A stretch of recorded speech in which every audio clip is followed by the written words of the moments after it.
Excuse me. Thank you for being here this morning. We're going to go ahead and start the Minnehaha County Budget Overview and Hearings, and we will start with Equalization. Chris Lola, good morning. Good morning, Chris Lilla, Equalization. I guess I don't know what I'm supposed to be telling you. I've submitted our narratives and all of our paperwork. We've got some challenges in our office with coming on board and working to streamline and create some efficiencies and some different procedures how we handle and do our business and our job. And with that, I've identified some areas that we are in need of your help. I guess first and foremost, the one thing that we're requesting for 2020 budget that if I was going to prioritize right now would be a vehicle. With our staff, when the weather broke and all appraisers are out in the field, I've got one appraiser that's been scrambling to beg, steal, and borrow a vehicle from other departments, the commission department. I don't have enough vehicles to get everybody employed out in the field to do their job. So that is priority one for me, is to make sure that I can have everybody out measuring houses and doing what they're supposed to be doing, what they're hired to do. Priority two then is a staff shortage. And one person isn't going to fix our office what I think we need for the future, but it's a starting point. Right now we have 24 people in the office, or 23, 22, and then 14, 15 appraisers. The rest of them are support staff, clerical. They don't go out in the field. They manage the office, do all of our transfers and things like that. So with that, with the growing size of Sioux Falls, Minnehaha County in general, as the parcel counts continue to grow, as the value continues to grow, what I've been told when I came down here is basically we don't have time to do reviews. All we have time to do is keep up with building permits. A little over 7,000 permits annually, divided that by 14 appraisers. I can agree with that to a little bit, but not to a whole extent, and that's where I'm looking at doing some revisions and some streamlining, some processes. I think we can do more. I know we can do more. The parcel count isn't there. The challenges they face is traveling, the construction. It might take them 45 minutes to get across town to go measure a house, things like that. Those are things that I'm not accustomed to where I came from. They are challenges. So there's some give and take there. I think we can do more than building permits with our current staff. We can start doing some reviews. It's just a matter of how do I get them there and how do we do that. But with that, if we're going to execute a review in a timeline, which I'm surprised Department of Revenue has let us go as long as they have, we're supposed to have a review cycle in place. And I've contacted Revenue to ask them how have we been signed off on every year, and they've signed off because we've been converting our parcels from AS400 to ProVal. They've considered that a review. They are reviewing them. They're looking at property cards, looking at our information from one program to the other, moving that data. That's not a review.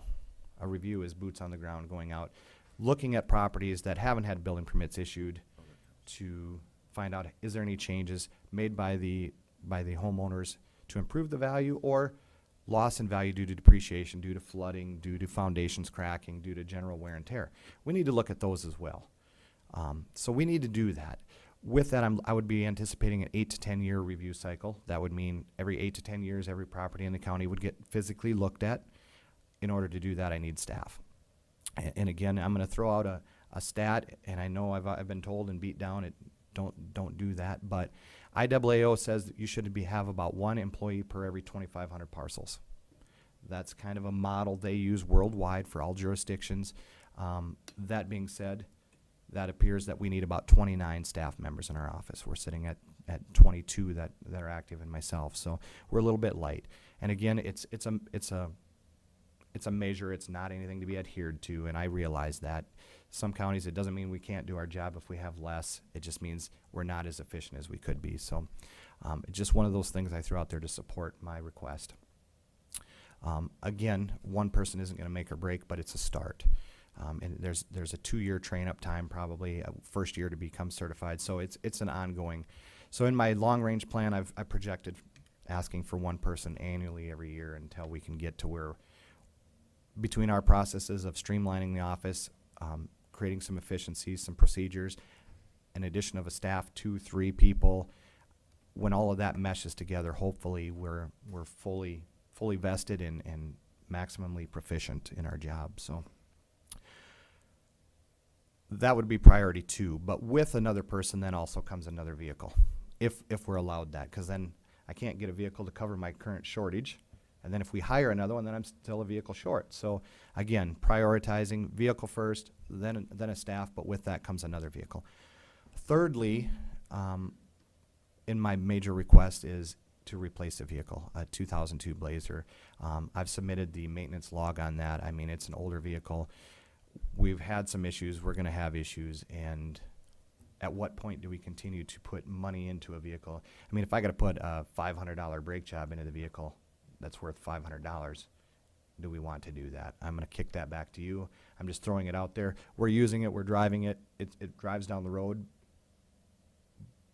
But is it worth it to keep it? I don't know. So any money we have to put into it is money lost. So not a major priority, but a look at a potential. So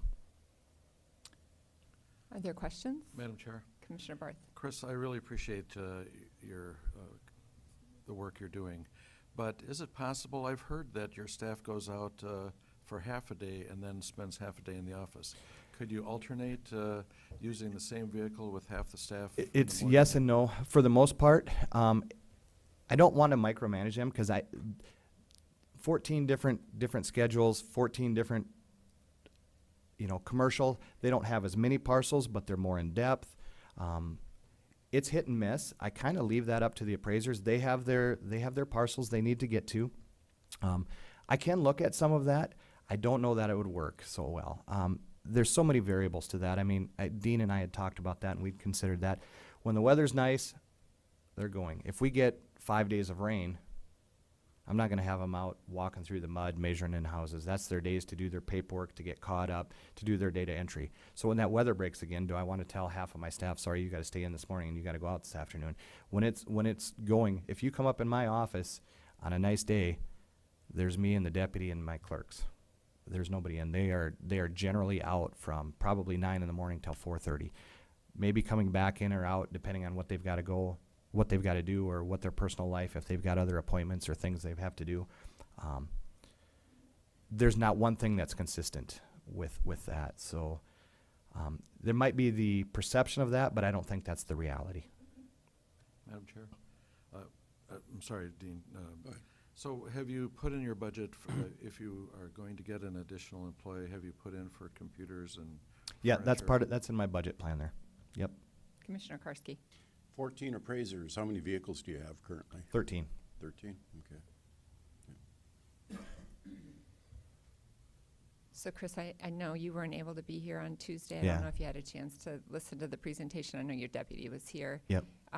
Just so you understand that, we've got a really challenging, which is kind of an It is every year. ongoing mantra around here. It's a song we seem to sing every year. But so, our growth and our CPI is pretty much eaten up before we get to a single Right. position. So Right. We've got some hard choices we got to Yeah, make. well, you're coming not up. going to hurt my feelings. This is the time to say what I think we need to do the best job that we can. Can we get by? If we get nothing, we're going to continue to do it. We'll struggle, and every year that we get chopped out, it becomes more of a struggle. But everybody does what they do. You pull up your boots and go to work. So, only asking, hoping, but you're not going to hurt my feelings if I don't get anything. I understand the struggles and the growth and the crime and things like that. Kyle did relay to me a little bit, and I'm sorry I couldn't be here. I had to meet with Maggie to discuss some abatements that are pretty complicated, so that was already scheduled. So Okay. Any further questions? Thanks. Okay, thank you very much. Thank you. So the next presentation is on facilities. Mark Krenz. Good morning. Morning, Commission. Mark Krenz, Facilities Department. We currently have a unfilled maintenance worker position on our payroll. This position was one of the two maintenance workers that JDC had when we took over the building. We absorbed that workload and held on to one of these positions with the anticipation of the new jail coming online. We'll be needing another staff. So when I, excuse me, look at trade data and workload, our HVAC side of things is where we're coming up short, and with the additional properties we're taking on, and now with the new jail coming online, we're gonna be falling even a little bit further behind.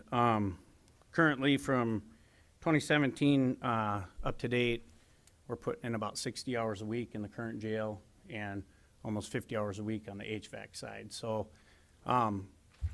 with additional staff member, we'll be able to cover a lot more of the HVAC load that we have, and also we'll be able to keep continuing doing these upgrades and efficiencies and everything to keep saving costs. So I'm requesting to eliminate the unfilled maintenance worker position and replace it with a senior building maintenance technician. Are there any questions for me? Questions for Mark? If I may, Yeah, Commissioner Karski. what's the difference between the two, in work and pay, et cetera? Yeah, both. So the senior tech is basically a certified, trained HVAC technician. Maintenance worker would be your general laborer. Okay, okay. So if I'm, and maybe I misunderstood your question, but when I'm looking at your staffing requests that you had in the 2019 budget, this position at a grade 16 and 45,000. So the cost of this position it's not a cost of a whole new position. It's just, it is the cost of a Yeah. whole new position. Okay, that's what I was trying to understand. The maintenance worker is unbudgeted, Okay, unfunded. unfunded. Sorry. Madam Chair? Yes, Commissioner So, Boyd. Mark, as we're faced with trying to stuff 400 lawyers into a phone booth, what would it take to work in the public safety building, work in the old jail over here, work in the basement of the museum to find more room for people? Do you have any ideas on what those operations might cost? We've been kind of waiting to liquidate some of our real estate, but that's not happening as fast as the growth in our staff, and I'm just wondering if you have any thoughts on that. As far as the extension goes, it wouldn't take a whole lot. There is some office space available that has power and data currently if we're looking for a few spots. Public safety building, that'd take a little bit more work, you know. We'd put some wiring and some data, some lighting in there, maybe a few walls, but I mean, there are some options for low cost if it's just temporary. Other questions? Commissioner Benega. I don't have a question, I just have a comment. I've been fortunate enough to be his liaison for multiple years. And not only has the concept of what we're doing on the campus changed, but he has taken on more functions internally rather than sending them out for contractual contracts on an outside agency or an outside service kind of thing. So there's some differences in janitorial, but from a facility standpoint and being able to keep up with all the things that we've grown in our campus, we're doing that internally rather than externally now, and we have been fortunate to have that leadership, but more importantly, been able to handle that without more growth. I'm sure I have one more. Commissioner Barth. Here. Mark, I know that you've had more to do with things out at the fairgrounds. Does your staff do HVAC and stuff out there? We have that in the contract. So that's another one of our workloads that we're doing all the HVAC maintenance and service on that equipment out there, so. And when you took it over, none of it was working, I don't think, but that's just my perception. Thank you. Any other questions? All right, thank you very much. Appreciate it. Okay, that takes us to the Public Defender's Office. Tracy Smith, good morning.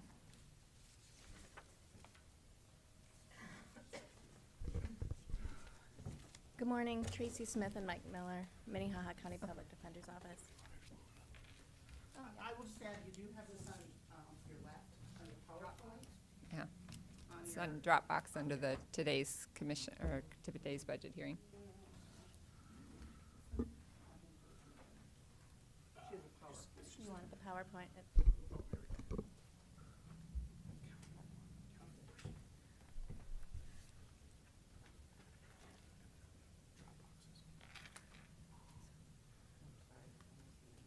Um,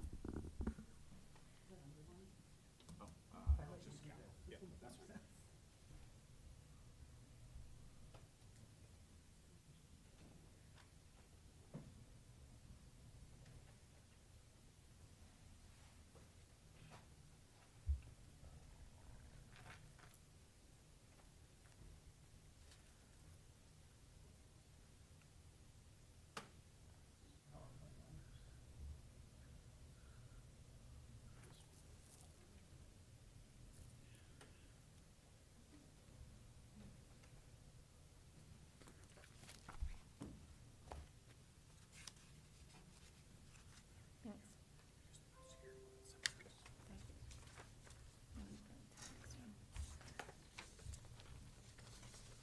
So our goals for the 2020 budget that we would like to address are significant challenges that we have right now is essentially improving case processing and reducing overrepresentation of our clientele in the Minnehaha County Jail. To that end, what we're seeking to do is ask in coordination with Carrie Benz in the Alliance program is to actually ask for a caseworker within her department. And we're also asking for a full-time legal office assistant as well as a part-time legal office assistant. And our goal is, and our mantra at this point in time is, in order to improve efficiencies, we have to have the right people performing the right job functions.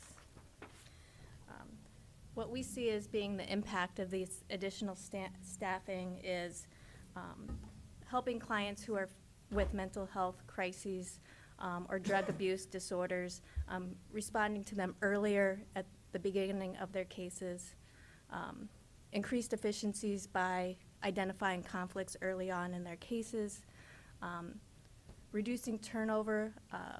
As you'll see from the next slide, we've had a significant increase in turnover, which is very expensive for staff with supervision and training. We'd like to address that earlier on with the additional administrative staff. Having the right people performing the right duties within the office will allow for more time for the attorneys and the paralegals to focus on the legal matters. It'll also reduce costs to the county by allowing us to have less requests for delays, by allowing paralegals to work on the cases for the attorneys, so that they're not asking for as many delays, motions to delay, so that they can work on their cases and hopefully resolve cases either through pleas, sentencings, or jury trials. And it also is important because it'll also help with the state's attorney's office because it reduces, with the effective resolution of cases, they're restoring victims more efficient, concerns more efficiently as well. Our goal is also to improve collaboration between all of our departments with more effective use of community partnerships by having this additional staffing. As I just touched on, and it's already in the information that you have, with the separations that we've had in our department, we've had 23% turnover in 2018, which is higher. Our request this year, I think it's one of the first years since I've been here that I haven't actually asked for attorneys. And that is based on the request from our staff. We did have a difficult time maintaining attorneys and a difficult time recruiting for attorneys. And I think what Mike and I would like to do is focus on having the right people performing the right duties. Attorneys need to be doing legal work, paralegals need to be doing paralegal work, and we need to have Alliance, our alternative sentencing worker, doing the work that they're properly trained to do. I can speak anecdotally to one particular situation that I had not too long ago where we had a judge order a mental health assessment for one of our clients, and she was sentenced, and she was special circumstances that made it very difficult for her to function in the community, which is why the judge probably ordered this mental health assessment. And she contacted her attorney, the case is completely over with, and said this local hospital is not letting her set up this appointment to connect her with services in the community unless she's referred by somebody else. So the attorney just made the phone call for the client to help her schedule the appointment. So now my staff and I, and Carol, I've been talking to her as well, have been dealing for months with a bill from the local hospital because somehow they think that because we helped this lower functioning client with scheduling the appointment, it's now our responsibility. Where if we had just probably told the client, there are other community agencies that can help you with that, it would have taken up less time for us. So we're slowly learning lessons that we need to have the right people performing the right duties. In 2018, we had 161 clients that we referred to the Alternative Sentencing Worker Program. Southeastern Behavioral did 107 evaluations. Of those 161 clients that were referred, 22 of them became clients of Southeastern, stayed with them, were connected with services, and were given the services they need to be successful.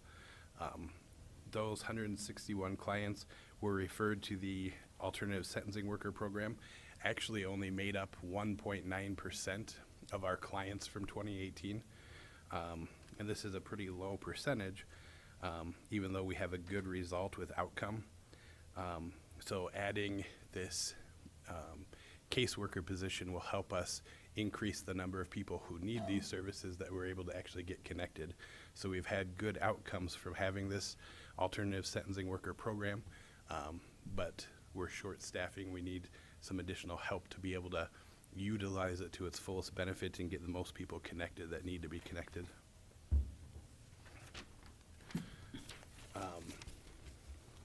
As of June 1st this year, we've opened 3,518 cases. Of those, 13% plus are people that are homeless. So 13% plus are people that need some kind of services, whether it's housing, employment services, mental health, medical services. And when you compare that to 2018, where we were only able to refer 1.9% of our clients to the alternative sentencing worker, there are a lot of clients that would really benefit and do well if we were able to refer more of our people to that program. The caseworker position would help us be able to get some of these additional duties done and then leave the alternative sentencing worker to do some of the things that they're more meant to do. The next two slides are slides that we have shown in the past.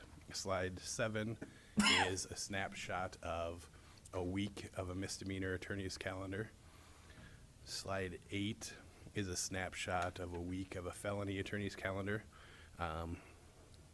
And we just show that, as Tracy was saying, these other things that we aren't trained and qualified to do, we also don't have time to do them. And so having the correct staff who knows how to do them, is trained to do them, and has the time to do them is a big benefit.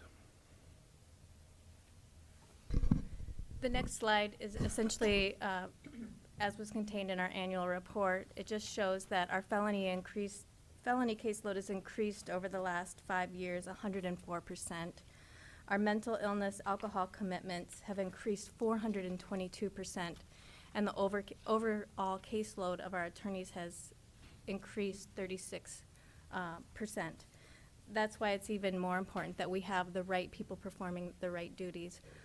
If the attorneys have more time to focus on the legal aspects of their case, and we have the paralegals focusing on the work they were trained to do, our administrative staff being able to answer phone calls, address the liens, getting over to the auditor's office quickly, and working with Alliance and our other community programs, we hope that we can be most efficient and saving money for the county by trying to resolve cases, by not trying to have the attorneys being the ones who are constantly trying to do everything they can for the clients.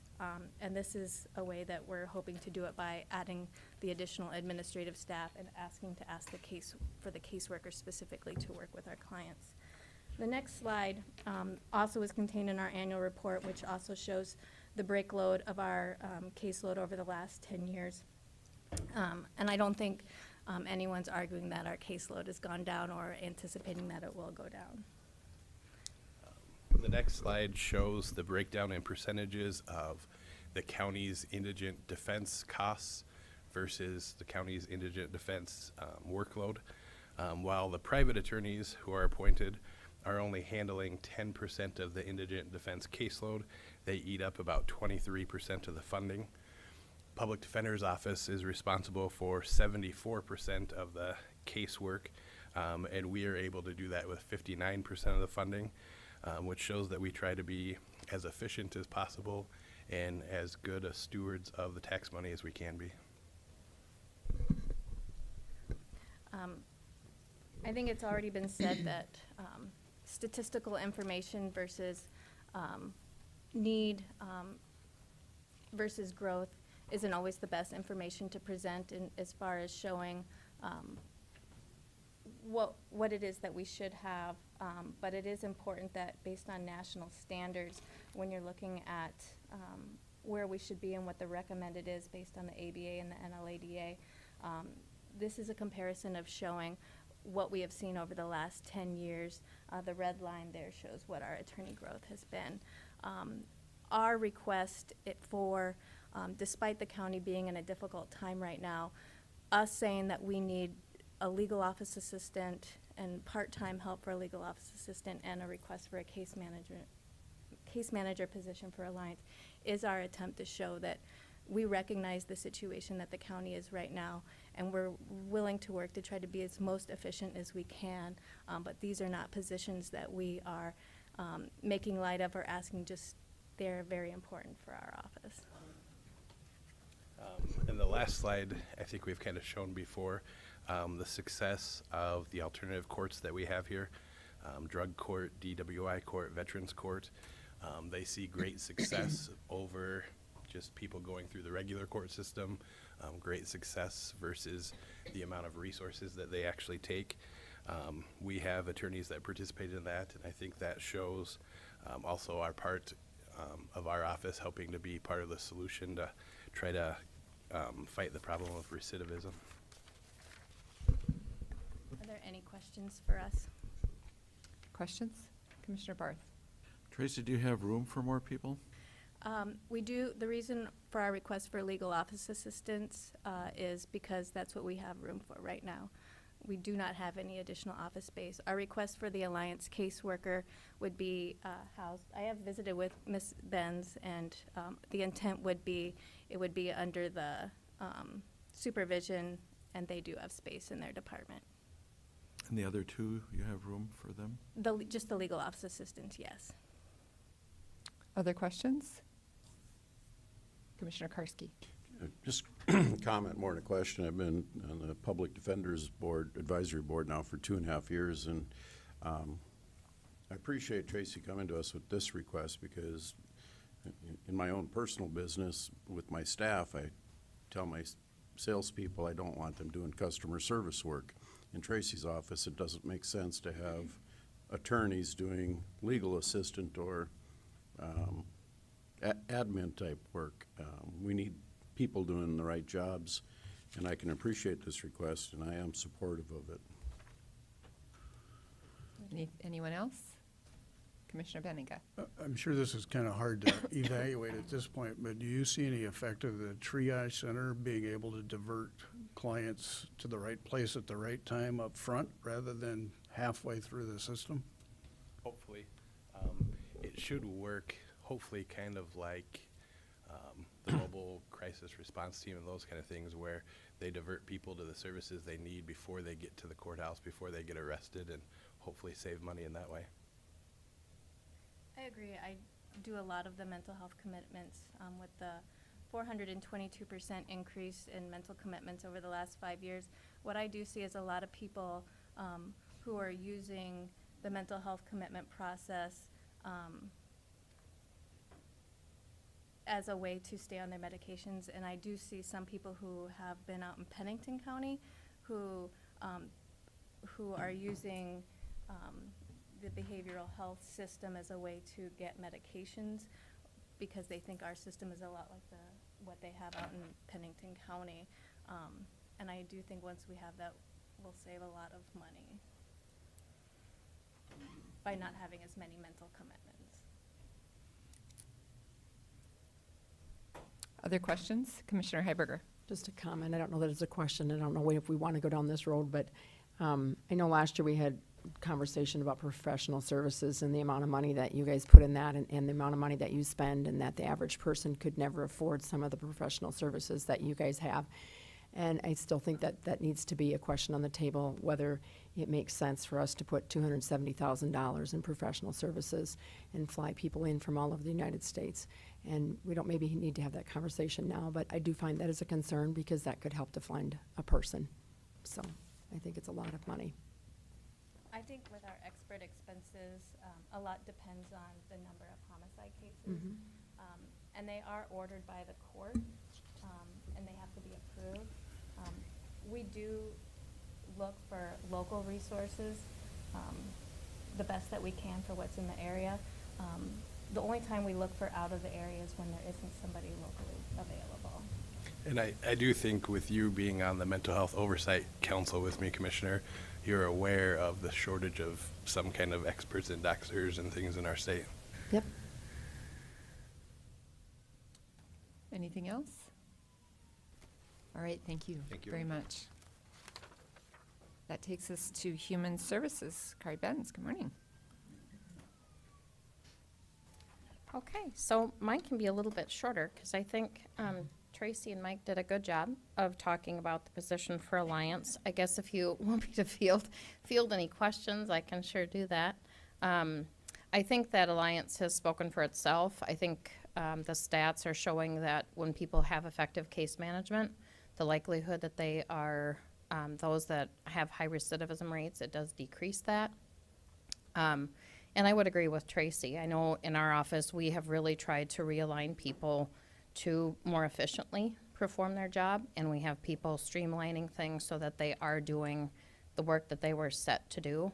And so I think that it has really helped us as a whole when we look at how our department interfaces with many other departments, which kind of is a good segue, if I can, into the request that I have for taking a part-time position, a clerical position, and turning it into a full-time position. Our office does interfaces with a lot of other departments, doing a lot of clerical work and management of those responsibilities.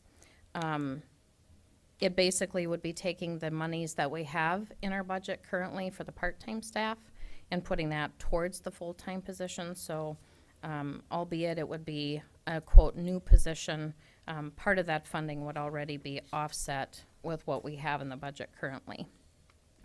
I think one of the biggest pieces is that we have had no staff, excuse me, changes in our clerical staffing since 2010. That was the last time that we hired staff. Over the course of that time, we've seen a significant increase in the involuntary mental health holds, as you've heard repeatedly throughout many reports from staff. And we manage that database. We manage all the incoming paperwork for Jim Oste, and so that definitely affects our office. We did have the resignation of a HAB person, the Homeless Advisory Board coordinator, and so we have kind of assumed some of those responsibilities as well, primarily the Pass It On or the Bus Pass program, and so we now manage that out of our office, and our front desk staff have lovingly taken that on, and that's a bit of a challenge in and of itself. Avira has increased the number of their paperwork, the numbers that they refer, and we get a number of NOAs, and we currently, obviously, as you well know, are in litigation with Avira. There's quite a number of cases going before court in a short period of time here coming up in July. Carrie, can you explain what an NOA is? NOH, our notice of hospitalization. So when anybody ever comes to the hospitals and whether they show up in the ER and they're only seen in the ER, or they're actually admitted to the hospital and they have no insurance, we get notified of that.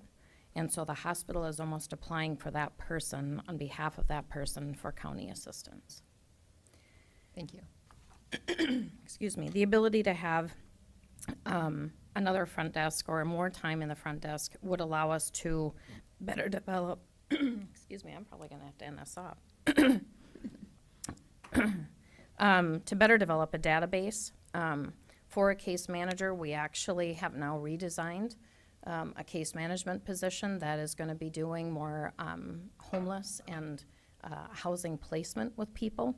And so we're working with the city actually to better develop and streamline a process in regards to assisting people getting housed faster and more quickly, then also receiving case management services. So this front desk, thank you so much. This front desk person would help us manage that database in conjunction with the city. We also have a concern for safety. Our building really, quite honestly, is very open to the public, as it should be. However, we also know that having one person up front to manage the amount of traffic that we have is incredibly difficult. Certainly knowing that the individuals that we serve over the course of time has become incredibly complex.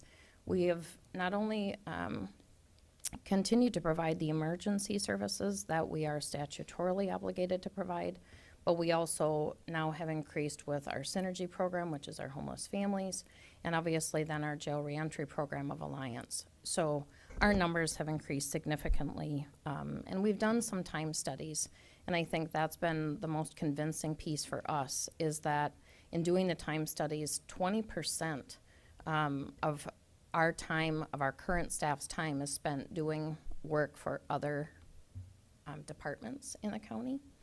And so while we certainly want to be a team player, it is kind of a game and it's a shuffle to try to meet those needs as well. So by having this additional time, it allows us to continue to provide that support to other departments in the county. And we really enjoy interfacing with other departments. It's a way for us to do collaboration. I think the position that Tracy and Mike talked about is exactly that. It's a way to collaborate, streamline, and better serve our community while also conserving funds, which is, I think, what we're all here to do. Obviously, our population isn't going to decrease. We know that Minnehaha County is growing, the needs change and evolve, and I think that the county has done a good job overall of being a chameleon. We do what we need to do to meet the need of people, and this is one way that we can do that. When we collaborate in amongst our departments, it just seems like that's a better way to meet the needs of people. We streamline paperwork, and we make it more efficient. I think that's all I have, so I can sure answer questions regardless whether it's for this position or the Alliance position, if you'd like. Commissioner Heiberger. Lori's here too, if you have questions. Lori is actually, for the assistant director, is actually the direct supervisor for this team of people for the front desk and did the time study. So if you have questions about that, she can sure answer those questions. Commissioner Heiberger. This maybe we should have gone to Tracy, but I'll address it to you, Carrie, since you and I talked about it the other day, and that was that position that Southeast Behavioral had in the public defender's office is no longer there. We kind of talked about some of the reasons. No, am I wrong? It's Yeah. still there. And so it's still there, there. right? Oh, okay. I thought that person had left, and that was part of the reason for the I don't Alliance know if person, you so I misspoke. And That better than myself.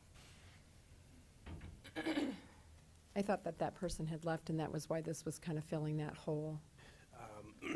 Nope, they haven't. What happened, I think, is the way we understand it, there have been some shortages of staff in Southeastern, and so they have redirected some of their employees. And so the position is still there. The alternative sentencing worker is still working with our clients, but a larger portion of their time now has been used doing things at Southeastern. It's our understanding that they've filled those vacant positions and are training those new staff so that the alternative sentencing worker will be going back to what the original time allotment and duties were. Okay, thank you, Mike. I appreciate the clarification. Mike, before you leave, I'm curious, do you have a time frame? Is there a time frame as to when that, you expect that to happen? I think actually starting this week. Oh, Wonderful. fantastic. We met with her and spoke to her on Tuesday, and so my understanding is the training is done and she's starting this week back in her office as she was. Thanks, Mike. Sorry, Carrie, for jumping in with a question No, that. that's okay. That's a good That's great. question. I had that same understanding. I so. think probably one of the things that we probably should clarify is that, and Tracy and Mike might be able to better attest to this than myself. I think that the alternative sentencing position was designed to do more of the mental health assessments and be writing reports that are helpful to the attorneys and the judges, not meant to do the case management piece, so the placement piece of connecting to services and those type of things. So I think that's where the difference would be. They're shaking their heads, so I Yeah, think I'm they right. are. I think it's really two different positions. The beauty of it is obviously Southeastern is providing that service at no charge, which is amazing. And so it certainly isn't that we would want to impede or be duplicative in any fashion, but I think that worker is meant to do a completely different job and role than what a case manager is. So that's just kind of the difference. Commissioner Benninga?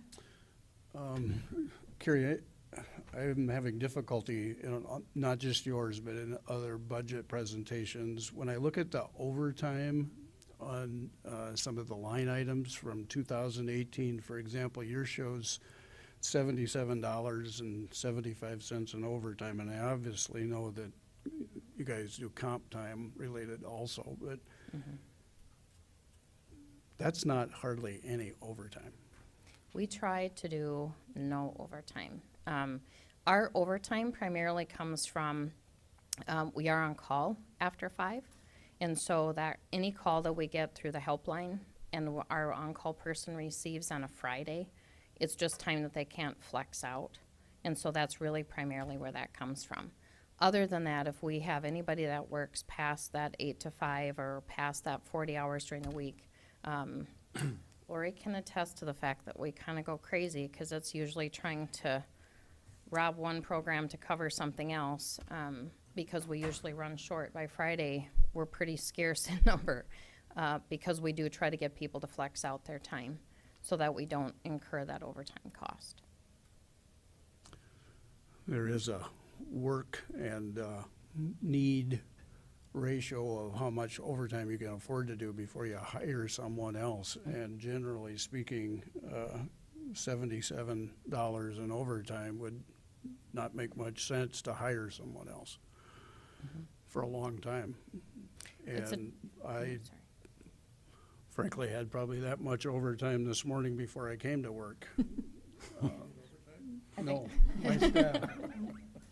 I think our challenge is that the bulk of our staff that end up with flex time is really going to be our frontline staff in regards to the case management piece. Those are usually the ones that we run with overtime. It's not so much the front desk time that we have in overtime. We could certainly pay that person overtime, but I think it's gotten to the point where it's past an occasional. We're pretty much, we need somebody full-time to be able to cover all of the responsibilities that we have for our office, and the increasing number of requests we have there, as well as trying to cover for other departments. So do So- we keep track of comp time? Lori has the records, yep. We try to keep track of the amount of flex time that we use and how much time overages that we would otherwise have.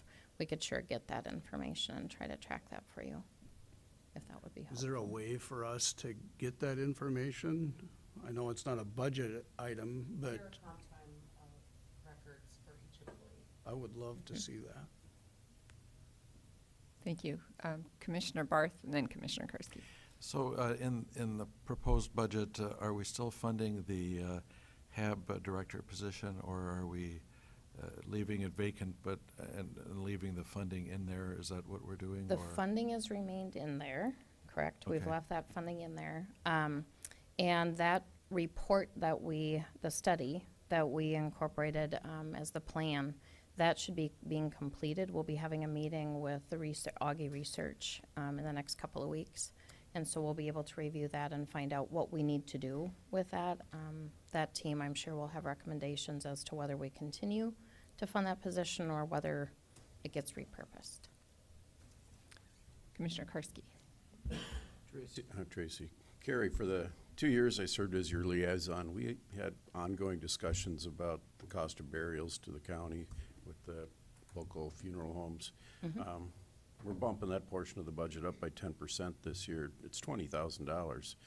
Now, I know nationally the trend for disposition of remains has been greater and greater towards cremation versus burial. Are we following that same trend line? Do you know? Yes. And I know there's also, I believe, a state statute that is very specific that we cannot do cremation unless it's specifically approved, or We primarily do, the bulk of the funerals that we provide assistance for are cremations. It is the family's choice or the person that's making that application for the deceased in regards to whether they would have a traditional or a cremation. So the bulk of ours really are cremation. I think it's always, it really is playing darts when it comes to being able to predict how many funerals we'll have. We usually base that on the growth. We usually take trends and try to look at the general growth of the population. But overall, yes, we do the bulk of the cremations. When it comes to unclaimed bodies, that's where no one is stepping forward to take responsibility. Then our office steps forward, we take responsibility, and those funerals are always cremations, and typically then the burial ends up at the county cemetery. Other questions? So, Carrie, I'm curious whether you have any positions right now that you think could be repurposed or somehow be used to help satisfy some of the caseworker responsibilities? Excuse me. We actually have been working on that with our redesign of having a different, one of the caseworker positions redesigned to be the housing navigator position. We actually have that staff person that took that position was actually involved with the Synergy, the homeless family program. Our ability to repurpose that position is there. If the need was there and we felt that that would be the best use of that staff, I would willingly to have that request removed. I do want to note that we feel that the position is important, so we don't want to necessarily pull that request, but if it was felt that that was the best thing for us to do and repurpose that position to align with this position that we're asking for, that would assist the public defender's office, I'd be willing to do that and remove that request so that other departments would have the opportunity to have a hire. Commissioner Karski. along that same line of question then is private organizations like the Bishop Dudley Hospitality House, are they performing a lot of the same work? I mean, would that, no? No. Okay. We've actually recently learned that the Bishop Dudley Hospitality House has identified that there is a maximum length of stay now. So they cap out at 120 days of stay. That's lifetime. That's not just like a one-time stay and then they can leave and come back. It's a one-time lifetime stay. So we are encountering some struggles with that. We've certainly started to set up meetings to meet with the city and Bishop Dudley to try to address that and make a plan. The services that they provide, they certainly try to do some basic case management, I believe, for the individuals. The families, I believe that position is kind of like more of a resource person. So they provide resources and a list of options to families. But typically, the families end up on our doorstep and receive the case management then. Commissioner Heiberger? Just a comment about the Bishop Dudley recent decision, and Carrie and I talked about it briefly yesterday. But this is a concern to us because if you had somebody that spent, you know, their 100 days last year because it was too cold in the shelter, they got 20 days left for this coming winter, and then where are they going to go? It didn't used to be that way. I can maybe see some of their concern if they've got somebody that just says, oh, I'm going to spend my whole winter at Bishop Dudley every single year, and their goal would probably be to get people in housing, you know, permanently. But this is a huge issue I'm glad we're dealing with it now instead of November 1st and finding out a lot of people no longer have a place to go. Right. So, They did identify that they would be willing to look at their cold days and make some exceptions. So if it's cold enough, they would allow someone to stay. Their cold enough is beyond cold. So 32 degrees is freezing, and it has to be colder than that. So I don't know that that's the answer myself. Any other questions? I'll just make Commissioner one more Rivera. comment, and that is with the money that's coming down from the Safety and Justice Challenge, one of the positions that they're looking at that hasn't been approved through that funding yet is to put another person in the Alliance. And granted, that is not to do the type of work that these guys are talking about. And I'm not exactly sure what the scope is. Dean might know better, but it has to do with between the triage center and Right. and placement more so. But I'm just thinking with one more body helping in that way too, that maybe it'll make everything flow a little better. I don't know that because that position hasn't completely been put together yet. Just, Commissioner this Percy. is kind of a strange question, I know, but just concern nationally, Medicaid funding, closing of nursing homes. How long has it been since the county's had a county nursing home, a county-owned? Oh my, a really long time. You know, the county used to have a county physician and a county nurse. That was well beyond or before my time. I think Hugh Grogan would be the person to ask that question, and he could teach you lots of things and talk for hours. However, I think probably one of our biggest concerns is that we're going to end up with a group of elderly that are not going to have anywhere to go. That's my point. Mhm. And, you know, the county, as far as our statutorily obligation, that's something we're really going to have to revisit, because what do we do with those individuals? Placement is going to be a concern. It's a growing concern because there's fewer and fewer placements to go. We've noticed that even with the homeless population, the population is getting older, and it's incredibly difficult to find placement just because they are multifaceted and come with so many issues. Not only did we have a county nursing home, we had a county poor farm, and We did. that's. Mhm. Lots of challenges. So thank you very much. And are there any other questions? Okay, thank you very much. Okay, that takes us to JDC, Jamie Gravitt. Good morning. Good morning. Good morning, Jamie Gravitt, JDC. I'm coming before you today asking for one position and to replace a vehicle. The position that I'm seeking to obtain this next year is a position that we previously had and gave up in a time of budget needs. I understand it's a very tight year this year. We currently spread the training through 2 administrative staff and then several supervisors. Our training that we provide is well needed, and we think we do a very good job of it, but we think we can do a better job of it having this training coordinator. Governing Magazine just cited that there's a 64% decline in job applicants in corrections over the past few years, and part of it is because of inadequate training that professionals are receiving.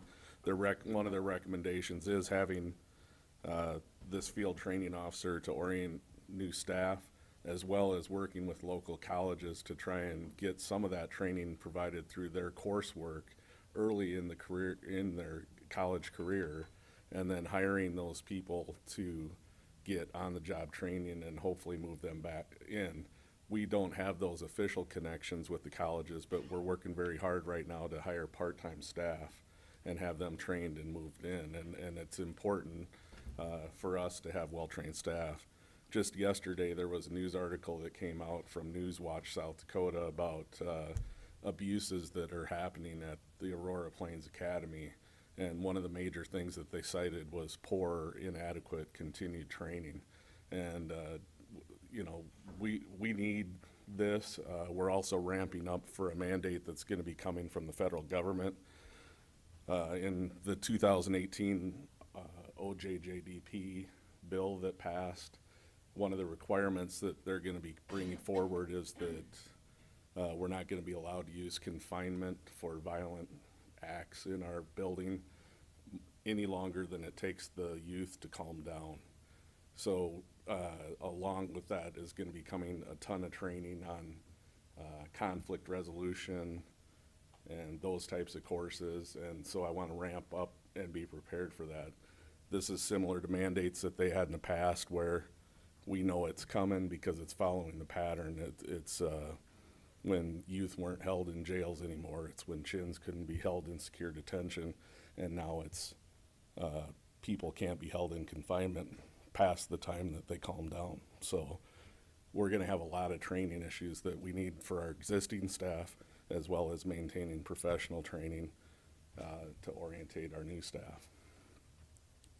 I understand that if I can't get this position this year, because there's more important positions that need to be immediately filled, but I'll be coming back to you again next year with it if I can't get it this year, because it's gonna be that important going into the next 3 to 4 years. The vehicle and as far as your question, Jeff, I do have space. I don't need any more computers. I just need the staff and to put uniforms on them, so. As far as the vehicle goes, I'm asking to replace a 2008 Dodge Durango. I've worked with DJ to try and acquire one of his vehicles, and that's the information that I provided to you.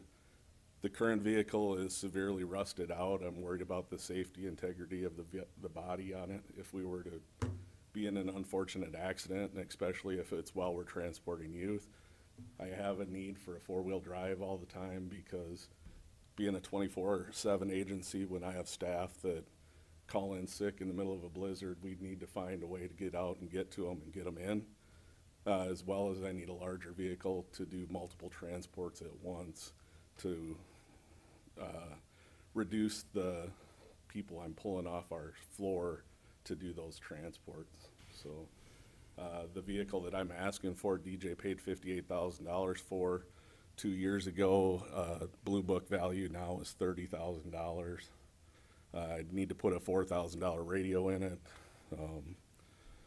because the radios that we buy now have to be compliant with the changes that are coming in 2023. So they're kind of sticking it to us now. So those are my major requests. Questions, Commissioner Benega? I'm just gonna make a couple of comments, and Jamie and I talked last night about some of the things that we had talked about previously, and he's been very flexible, but part of the issue with the mandates is we don't know to what extent those are gonna be, so it's gonna be significant, we're pretty confident of, but more importantly, these individuals that we're now serving in JDC are a whole different clientele than we had a couple, 3 years ago. And if you look at what they're being charged with and where the court system is taking them, in some cases to adult court, that's a big issue. So being able to train staff to make that transition is gonna be important. I have looked at the vehicle that he has transporting people with, and I'm not sure that most of us would take it home because we may not get back with it. It is a piece of junk, to be honest. So we don't have much choice on that one. So in a way, basically, I'm asking for you to allow DJ to buy a vehicle, and I get. He's a great funding source. Yeah, and then I would get his old vehicle. And if that was approved, he said that we'd be able to get the vehicle immediately and then make the payment come January 1st.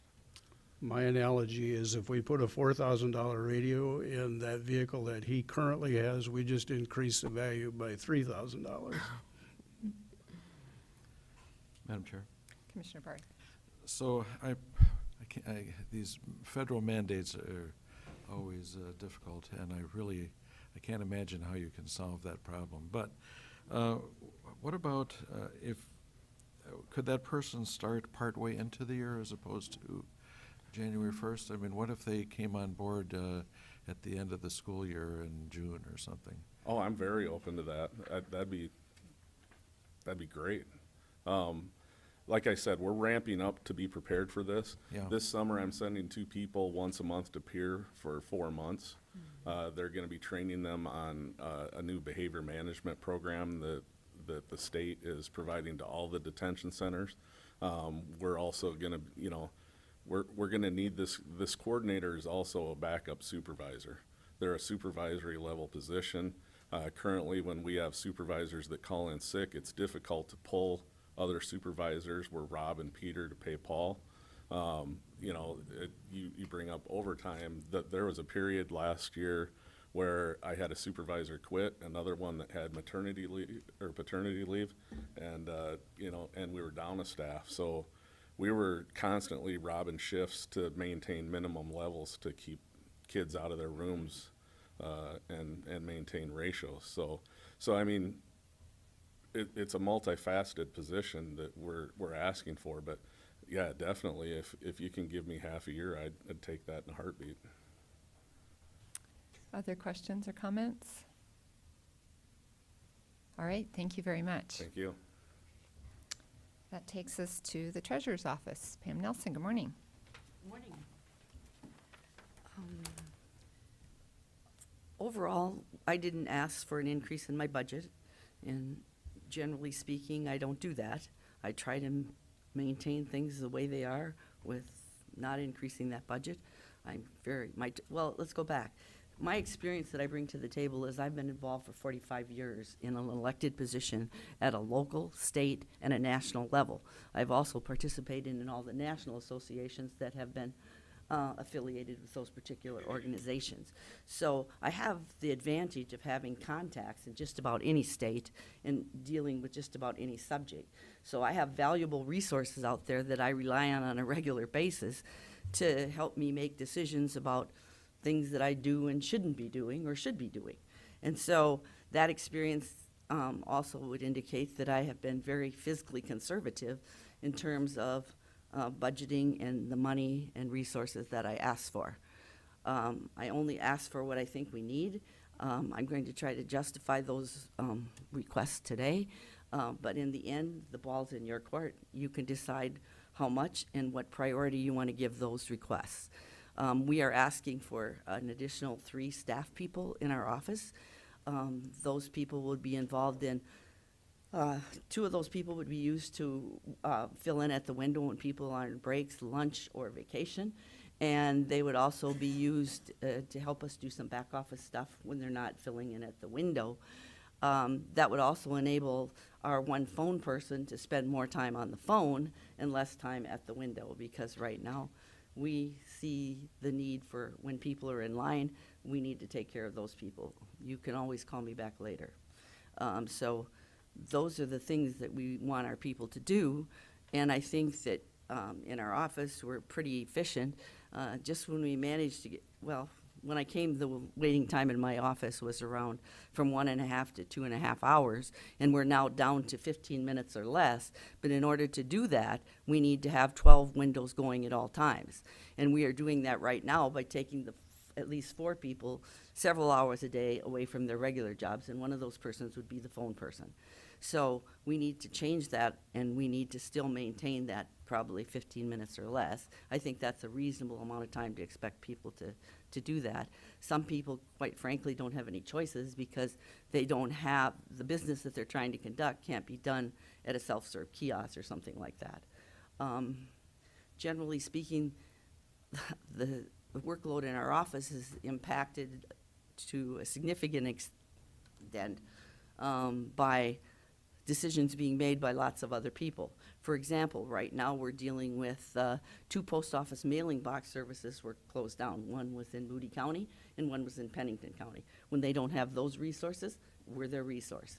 When the state's busy, they're clearly telling people, call your county, they can help you.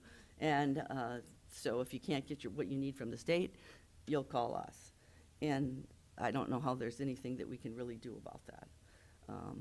If you look at other decisions that have been made down the line, the state just transferred all the title work that dealers used to do and that the state used to do to the treasurer's office. So now we're responsible for all of that.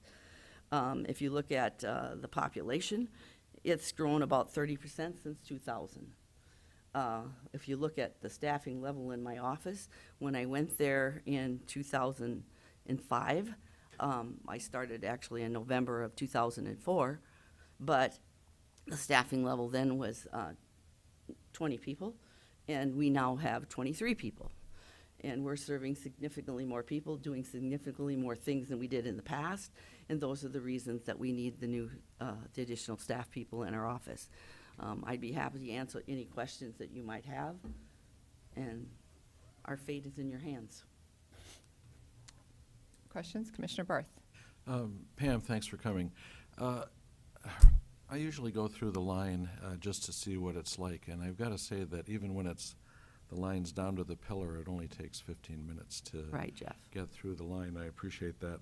The other day, we had a bit of a disaster happening, but the kiosks were down. Piers, computer systems weren't working. What about if you have more people, do you have room for them? Yep. We're going to share your office with somebody? I mean, No, I think we just managed to keep 12 windows rolling at all times. And we do have some spaces there that we use. The title companies use some of our space to do their work. We have an agreement. They don't charge us for stuff, and we don't charge them. That was in place before I came, and I think it's probably in the county's best interest to do that. Would you have room for another window? I don't know if there's a spot Don't in that hallway. well, we pull people in, but we need to keep the windows that we have full. And when you have somebody that's going, we have 2 or 3 people who are gone all the time because somebody's on break or somebody's at lunch. And so just keeping that going. And then we also have vacations and PTO, so those things we have to adequately address as well. Well, I think clearly there's a few days a month where the majority of time delays happen. It's not every Wednesday morning. It's the 28th of February and that kind of stuff where people come in at the last second to take care of things. Well, at the beginning of the month and the end of the month on Mondays and Fridays, they're always the busier times, but it's pretty steady. And we've had some recent things happen that made that worse. One of the things was the state sent out all the renewal cards for June with the wrong information. So then they had to send them out again. So we had to deal with the people who got 2 cards and had no clue what was on them. We had people sending money in by mail that just paid whatever it said on the card, and it wasn't even their vehicles. So it's a complicated thing to have to deal with at that time, and so we had that problem as well. So a lot of the things aren't necessarily anything we have any control over, but we still have to do Madam what we Chair, do. You know, Pam, actually, when that second mailing of stuff went out from the state, I got calls at home from people who couldn't reach you, and they were trying to call and, couldn't get through. And so that's why it is important to answer the phone. What do you think about a kiosk in this building to help? They could be, registering their vehicle at 7:30 in the morning, at 5:15. Well, Jeff, they already have 2 kiosks. Not in this building. They're not in the building, but that doesn't necessarily change what you can do at the kiosk.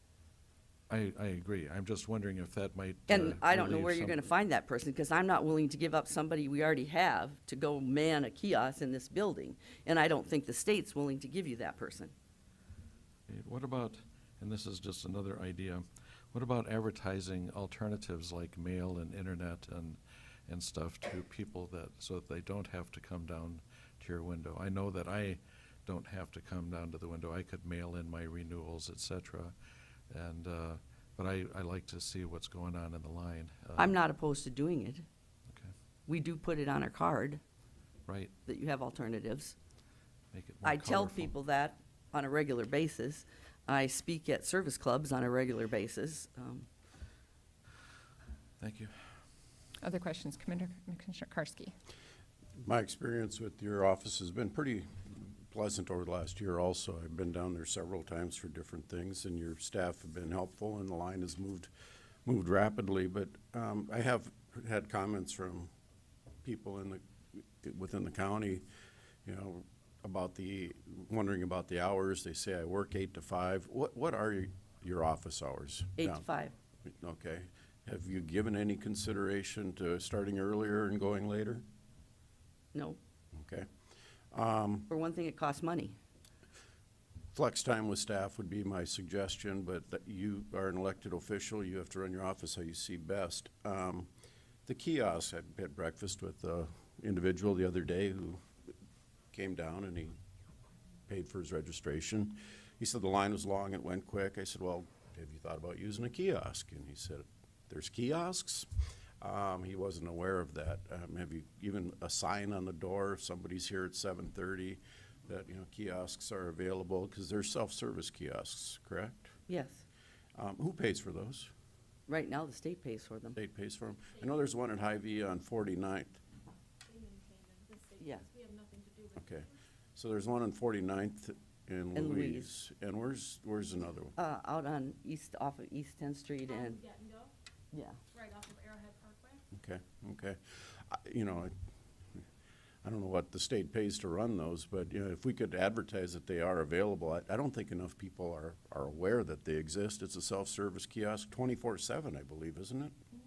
So, you know, just to make people aware, a sign on the door, there's self-service kiosks at these locations, I think would be beneficial to a lot of people so they could do that, but thank you. Just jumping on that kiosk thing, a minute ago you said that we had to have staff to maintain it, but you just said that we don't need any staff to maintain it, so there wouldn't be any reason we couldn't have one in the building. 'Cause Oh, you're not pulling- talking about a live body then? No, right, I thought we you don't, just no. wanted a, okay. No, if we had a kiosk in the building, it doesn't cost us any money and it doesn't cost any staff time. So it would hopefully pull, even if it pulled 15 people from the window a day or 10, that's enough to put somebody on the phone. Well, it may not cost us any money, but as taxpayers, it costs the state money. But if it helps people with their time, that's money back in their pocket too. And if the kiosk, and if it's not working in this building, they'll stand in that line and then they'll be on at our line anyway. If it's not working correctly or they can't find their stuff. I think that when we saw there wasn't, when I first came, I did do Saturday hours. And that was helpful to the public. I think it was a good customer service thing. But then when we had self-serve kiosks, which was an option they didn't have at that time, I decided that given the cost of everything, that it was probably more efficient and made the best use of our resources if they did the self-serve kiosks, and rather than rely on the county to fund and operate that operation. Because you had to operate the buildings and security and all that other stuff as well as just the office costs that were attributed to providing that service. I think it was a good idea then, but I think times changed. We're up with the times. We have the technology to allow those people to use self-serve kiosks, and we can. But there's a whole lot of work that cannot be done at a self-serve kiosk. Therein lies some of the problem. If you have title work of any kind, you have to come down here.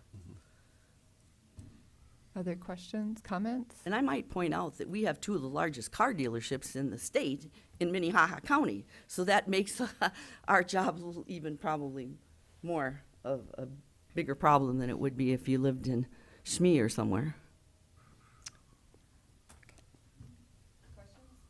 I'm interested, I know that we've talked in the past about the GovTech program that would allow people to do multiple parcels at a time.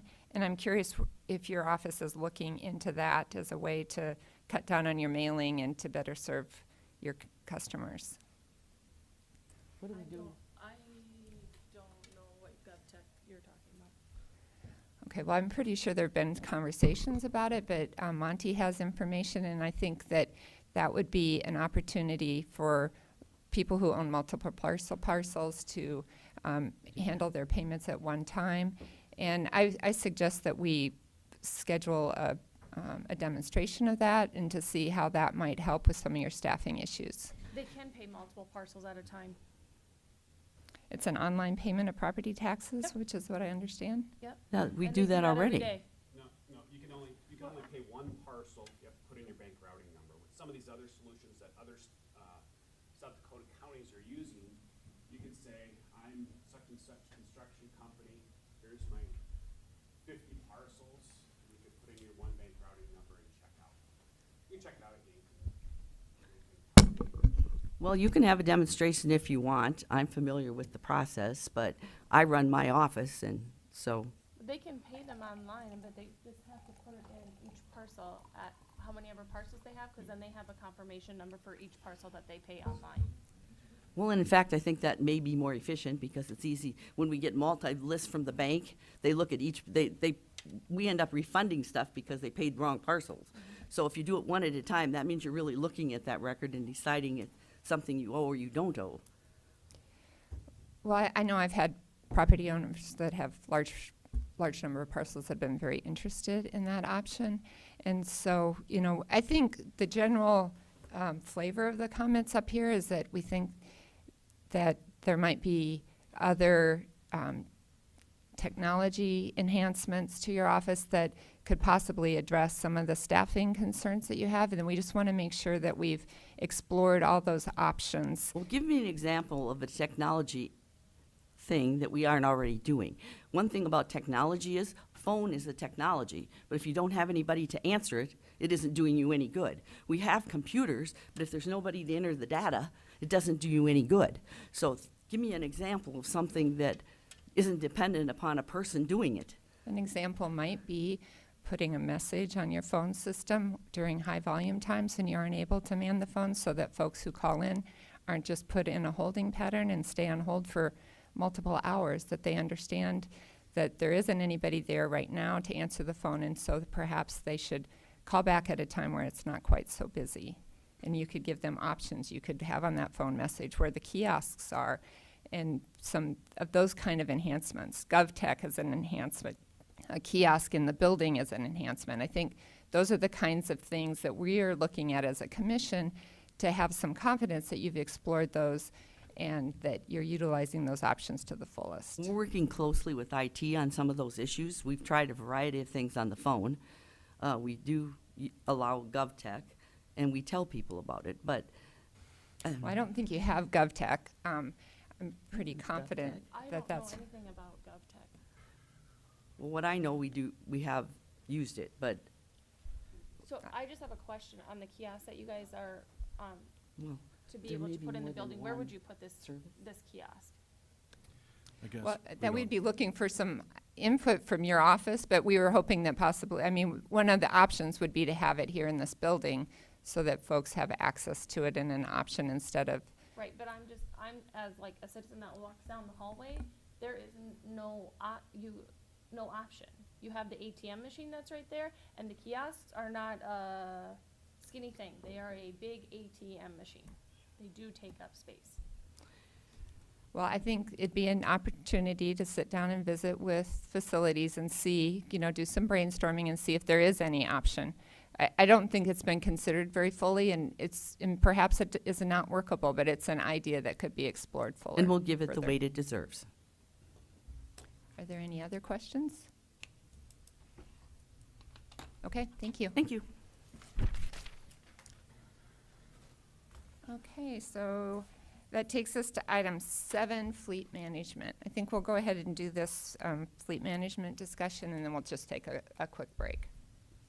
Morning, Craig Dewey, Commission Office. At the recent Commission meeting on June 4th, you had a presentation from Wong Nystrom with Enterprise Fleet Services. He provided an updated proposal, which he walked through with you, and there was some time for question and answer.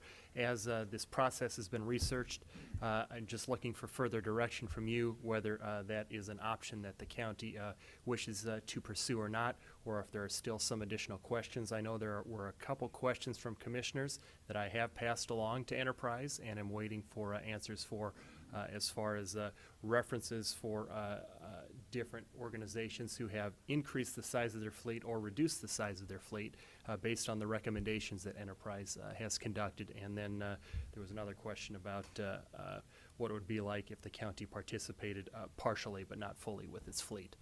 And again, those questions are still outstanding, but we'll look for any further guidance or direction that you would provide. Commissioner Benega? Madam Chair, I would suggest that until we get the answers from Enterprise on those questions, that we don't address the fleet management concept any further. I'd like to have all the information before we do that. And it's not your fault that we don't have it, but as I said in we had conversations about this, you know, I've seen 2 different presentations, and there's a variance between the 2, and I would like to have more information about why. Commissioner Karski? Couple things.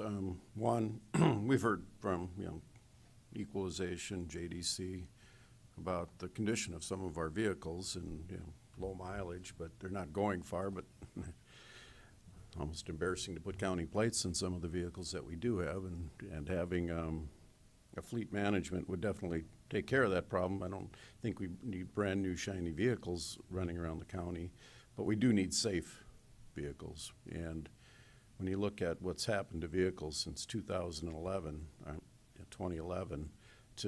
to date with electronic stability control, which I know from the insurance perspective is very important, the lane deviation, all the safety features that are in vehicles these days, and who we're hauling and our employees in them, I think that alone is worth considering a fleet management.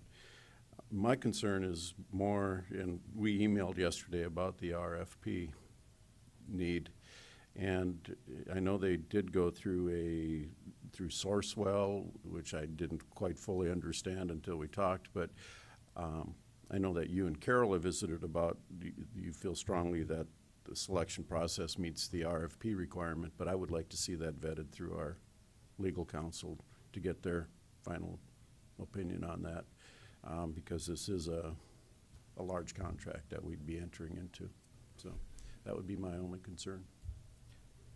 Anyone else? Commissioner Barth? I really didn't much care for the proposal. I thought it was too complicated for me to understand how we get new cars every year and we save money. It reminded me of an insurance guy trying to sell me whole life insurance, and it sounded like. He's picking on the insurance guys, not the lawyers today. Nice guy. That's kind of a first. Yeah. So. Anyway, I, on the other hand, I do think that, like with equalization, there are issues that we need to figure out how best to arrange our fleet. And Dean is right about the safety features, but I'm not happy about enterprise there. If I could just, my perspective of what I saw on the proposal was our savings comes from not spending $30,000 per vehicle. It comes from making a lease payment monthly instead of lump sum vehicle purchase payments. So we're going to pay, and maybe that's oversimplifying a lot of what's happening there, but instead of buying a 2020 Impala for $30,000, we're making $400 a month lease payments on that vehicle. And that's where Kind of from evens what I've out seen. our costs rather than having spikes and then driving them till they die or begging highway to sell us one. And, So. and maybe from my point of view, I'm a little more conservative. I don't have a car payment. I don't have a house payment, and I just buy beer, not life insurance. Heiberger? I'm still waiting for the end of the proposal and stuff because it was a little confusing since there was two of them. But I think fleet management is definitely a good way to go because we won't have old cars and we will have more safer cars. But I guess the bottom line is in the dollars and how it works. But when we just spent over $200,000 on sheriff's vehicles, it's just kind of scary. And obviously we're not doing it for the sheriff's department because there's a lot of other issues on that side. But I think fleet management makes sense as long as it makes dollar sense. Well, I would Commissioner just Bennigan? oversimplify the conversation. It's not always about the upfront cost. It's about the backside cost and what the residual value is and where that goes. And in this case, it goes to enterprise, not to the county in most cases, unless we want to buy it out. So that's a piece of it. The other thing is that he divided that into 4 different quadrants, and I don't remember all the pieces exactly number-wise, but the first quadrant does make sense to try it as I'd say a test pilot. And then the other 3 I have some questions about, which would maybe decide on the long term whether that's really a good deal or not. All right. Just to chime in one more thing, I guess, and correct me if I'm wrong, Craig, but we're under no contractual obligation as far as number of vehicles or time commitments or anything like that if we entered into this program with them. Is that correct? What Wong articulated on Tuesday was that, and has articulated to me before as well, is that the way it works with Enterprise is each year there is a one-year agreement. So if the county would like to part ways with Enterprise after a year, that would be the county's option to do so. Really, the only obligation would be to the vehicles themselves until the lease term is up for the vehicles that are already on the plan. So when a lease term would expire, the county would be provided a buyout option for the remainder of that cost from Enterprise, and the county could then choose whether to buy the vehicle or whether to sell it. But that commitment isn't for a certain number of vehicles, is it? No, it is not. Okay.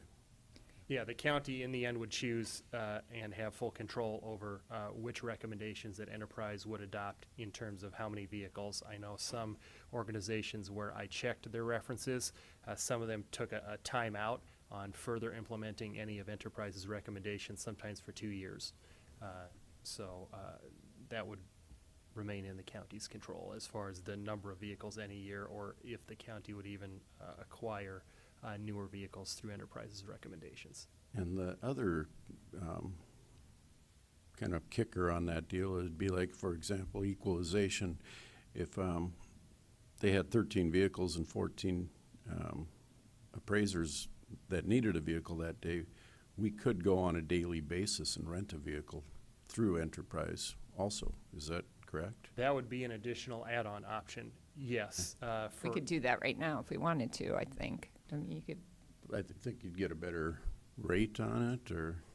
I have not seen any of the rates. I do know an option that some people have adopted with Enterprise. If a certain department has a need for extra vehicles, let's say a whole department needs to go to a conference, and they could specify the number of vehicles they needed. If they needed them for 3 days, Enterprise would drop those vehicles off, and then once they were parked back at the agreed upon location, then Enterprise would pick them up, and it would be a better daily rate than what someone off the street could get if they went to Enterprise.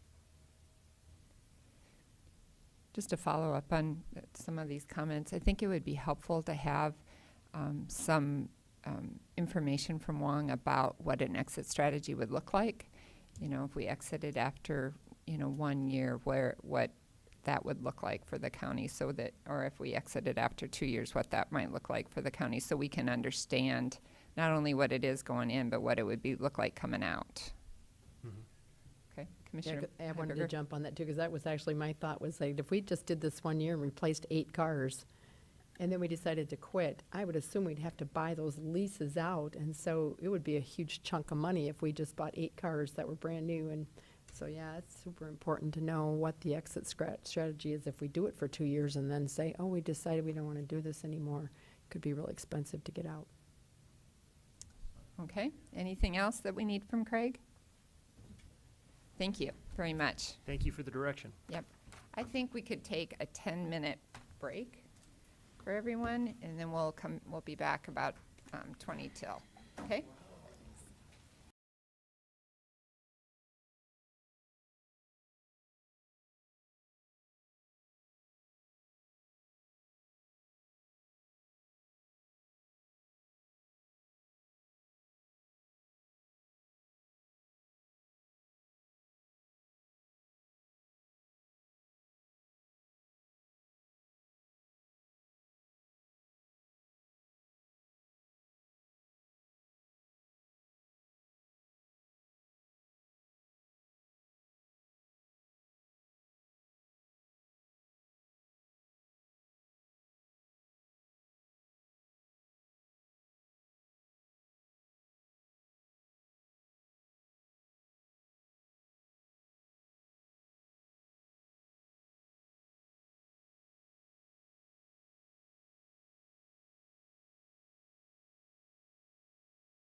He's going down.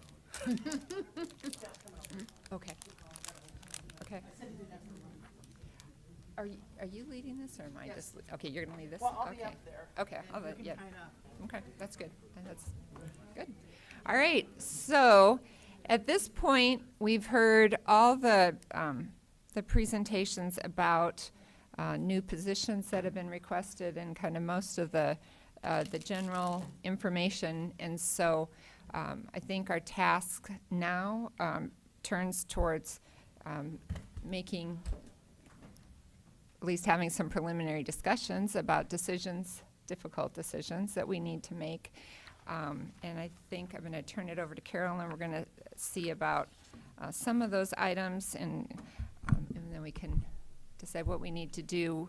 After today, we reconvene a week from Tuesday. So we don't meet next week, we meet The 19th. the 19th.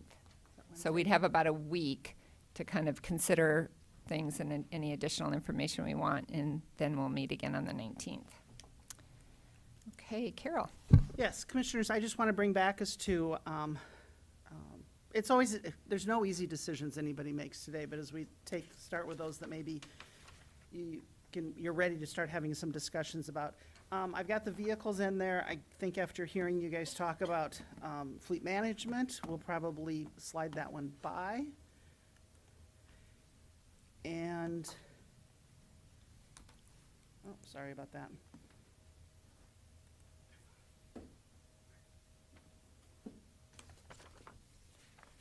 And move into outside agencies, if you guys have any direction yet that you want to go through and give us. Are we going to skip the building fund and come back Oh, to that sorry, later? I was going in there. You can go in any order you want. Oh, that's okay. Just Okay. on the agenda that I have, the building fund is first. If I can do them in order, then I don't get as Yep, we can go easily to building lost. fund. There you go. Mark looks for your direction. If there's any questions you have or conversations you want to have.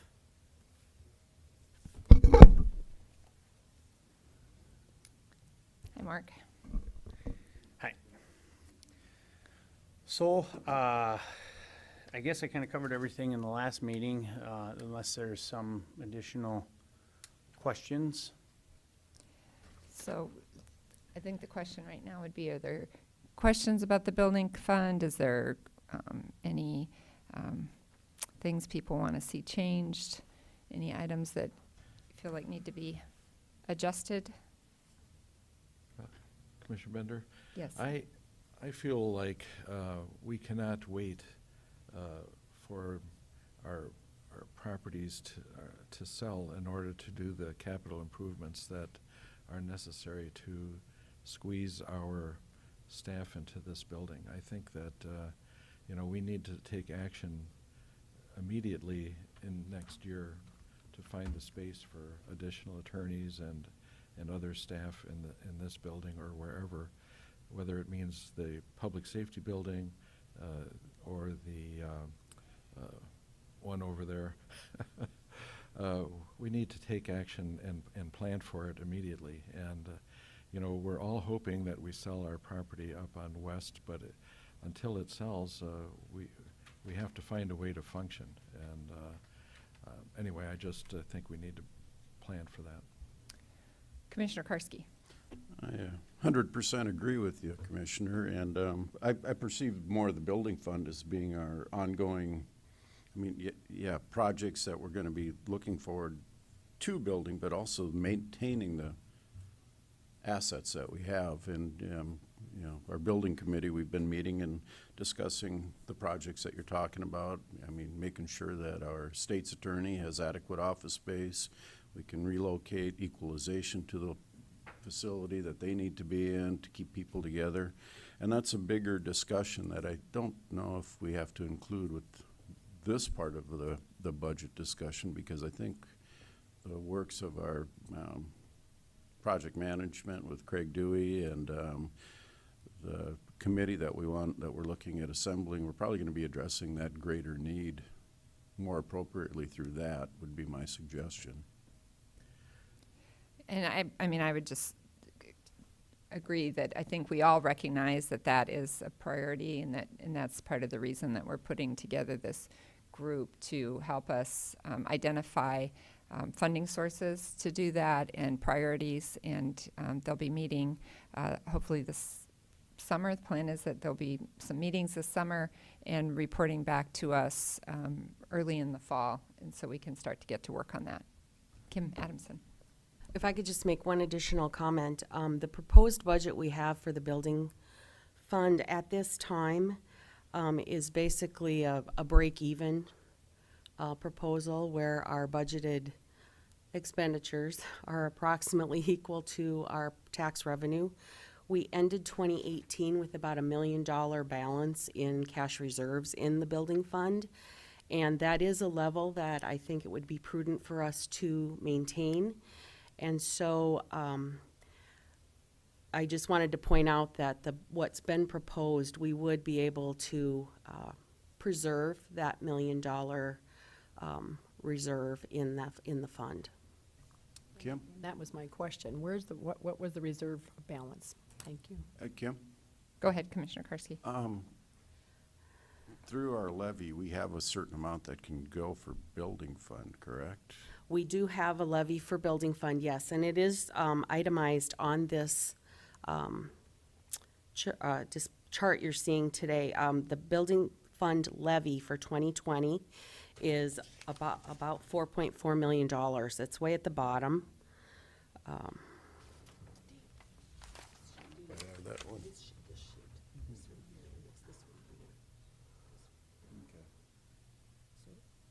And the majority of that levy is used to make some bond payments, which are a little over $3 million. Now, the last of the most significant portion of those bonds will be paid off in 2020. Yeah. Yeah, the document that we're looking at was in our budget presentation on Tuesday, if you're trying to find it on Dropbox. And it's underneath June 6th also. I'm sorry? Oh. It's underneath June 6th. Oh, okay. Oh, she's got it in here, and this one here too. No, there it is. I was one page away. Yeah, you were almost there. Okay. Any other questions then about what we have in our balanced budget for capital improvements out of the building fund proposed for 2020? I think you've done a good job of writing a good budget. I don't think to me, it doesn't look like there's any waste in there. It's all just routine maintenance things that we need to do. Any other comments? Commissioner Bennigan? I would just suggest that at this point, we adopt what we have, and because it's almost balanced, if you will, without going beyond at this point, and then give the building fund committee, which has been formed recently, an extra 2 months is all we're talking about, to fund some of the capital changes that we are recommending or considering, rather than messing with this one. Yeah, I'm just looking at it. You can see that we'll have some more flexibility next year in this fund, so. Okay. Looks like you did a great job, and we're all pretty comfortable with it. Thank you very much. Back to Carol. So We at can this go to point, outside really- agency. Oh, go ahead. Okay, so at this point, really no changes that you guys are directing, Right. correct? Mhm. Since I stepped out for just a minute. Thank you. It's nice to put a check on something. Outside agencies, do you guys have any direction, any comments, any questions about that?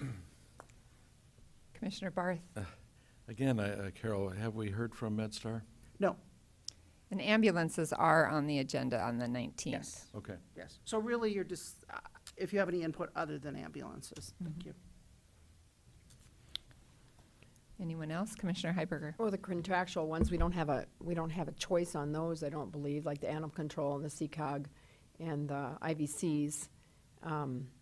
So those ones can stay the same. And then I'm just wondering at this point in the budget if everything else stays as it was at the 2019 approved level.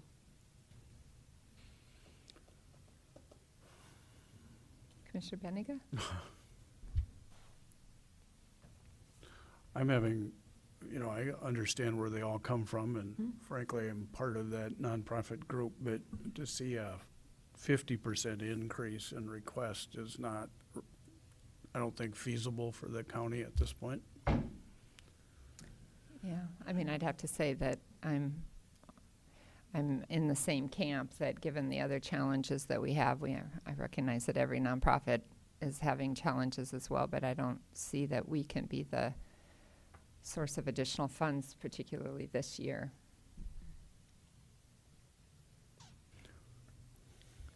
Any other comments?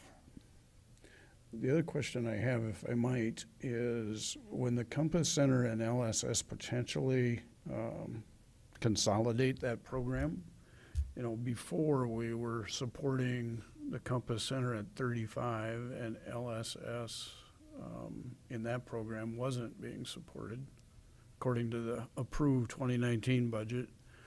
So we're going from 35 to just lost my place, to 109, if my math is right.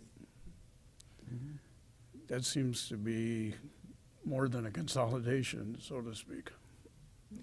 I did place a call yesterday to the Compass Center. Okay. Because when I went through and looked at their application, I wasn't identifying a specific dollar very easily on doing that. I do know that when I talked to Michelle Marquez, who's left now, great transition that the Compass Center did on that. That was one verbal thing that we had the conversation was about. I said, so that 35,000 would go to LSS. Compass Center would not have an additional request other than the DV funds or the domestic abuse funds. So I just wanted to confirm that since she's no longer there. But that was the verbal conversation that I had with her a couple months ago. But it still doesn't explain to me why there's significant difference from a 2019 request, which was 35, and now it's going to 109, regardless if she's there or not. To get to 109, Commissioner, explain. It's 50 in new request down below, and the Compass Center is 59 above. To me, that's 109. And in the 2019 approved budget, it was 35 to Compass Center and 0 to LSS. So Okay. that's my question. No. My initial on that, and it does get confusing with the domestic violence funds as to how those are requested out of there. I'm confirming with her, but from my understanding, that general funds goes to 0, not to 59,000 for 2020. Probably the major discussion you guys want to have is, do you want to take that $35,000 up to Lutheran Social Services? I did not have any conversation with them about increasing those dollars. So, Excuse me. I looked back to 2019. Compass Center did request 59,000 last year as well in 2019, but they were only awarded 35,000. So they But- they didn't increase their request, but I do understand your question about with the transfer of service, why they're still requesting 59,000. Correct. Yeah.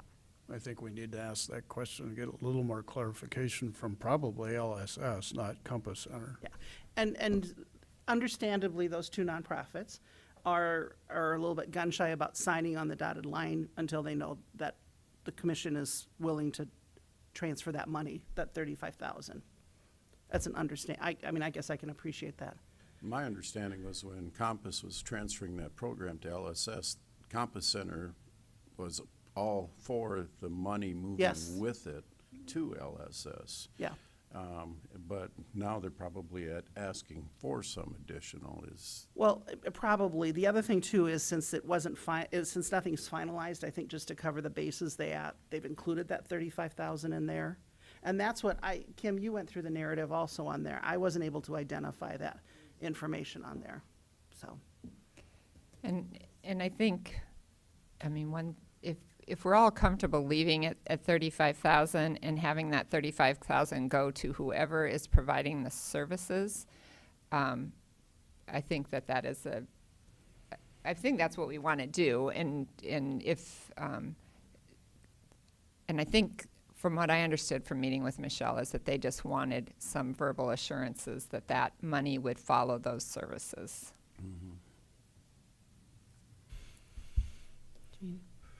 Commissioner Heiberger. The domestic abuse fund then for the Compass Center they will continue to get that $15,000 and that won't transfer over to LSS? So those are those are opposite sides of the program? Correct. Okay, Correct. thank you. Yeah, one And that's what provides services to the abuser and one provides services to the abused. I have a question. I Commissioner Barth. probably just am lost, but where are our dues to NACO and the SDACC? You know, that's a completely different line item. I can't tell you why Okay. it's ever been set up that way, but it's, I just want to make It sure we've is. got You it are in the correct. budget, and I don't see it yet. Those items are budgeted in the commission office. That's what I thought, yeah. And then the county officials are in the treasurer's office, auditor's office. They're split between Okay. the participating. Good, I just wanted to find out where they were. and Commissioner Barth, those numbers are very similar. I They're know. right around that $25,000 mark, so it is confusing, and we usually pay them about the same time of the year. If you're okay with my furthering that conversation with the Compass Center, that there is support from the commission to take that 35,000 from Compass to LSS, I'll make sure we got everything locked up by that time frame then as to wherever that money goes to, and that's it.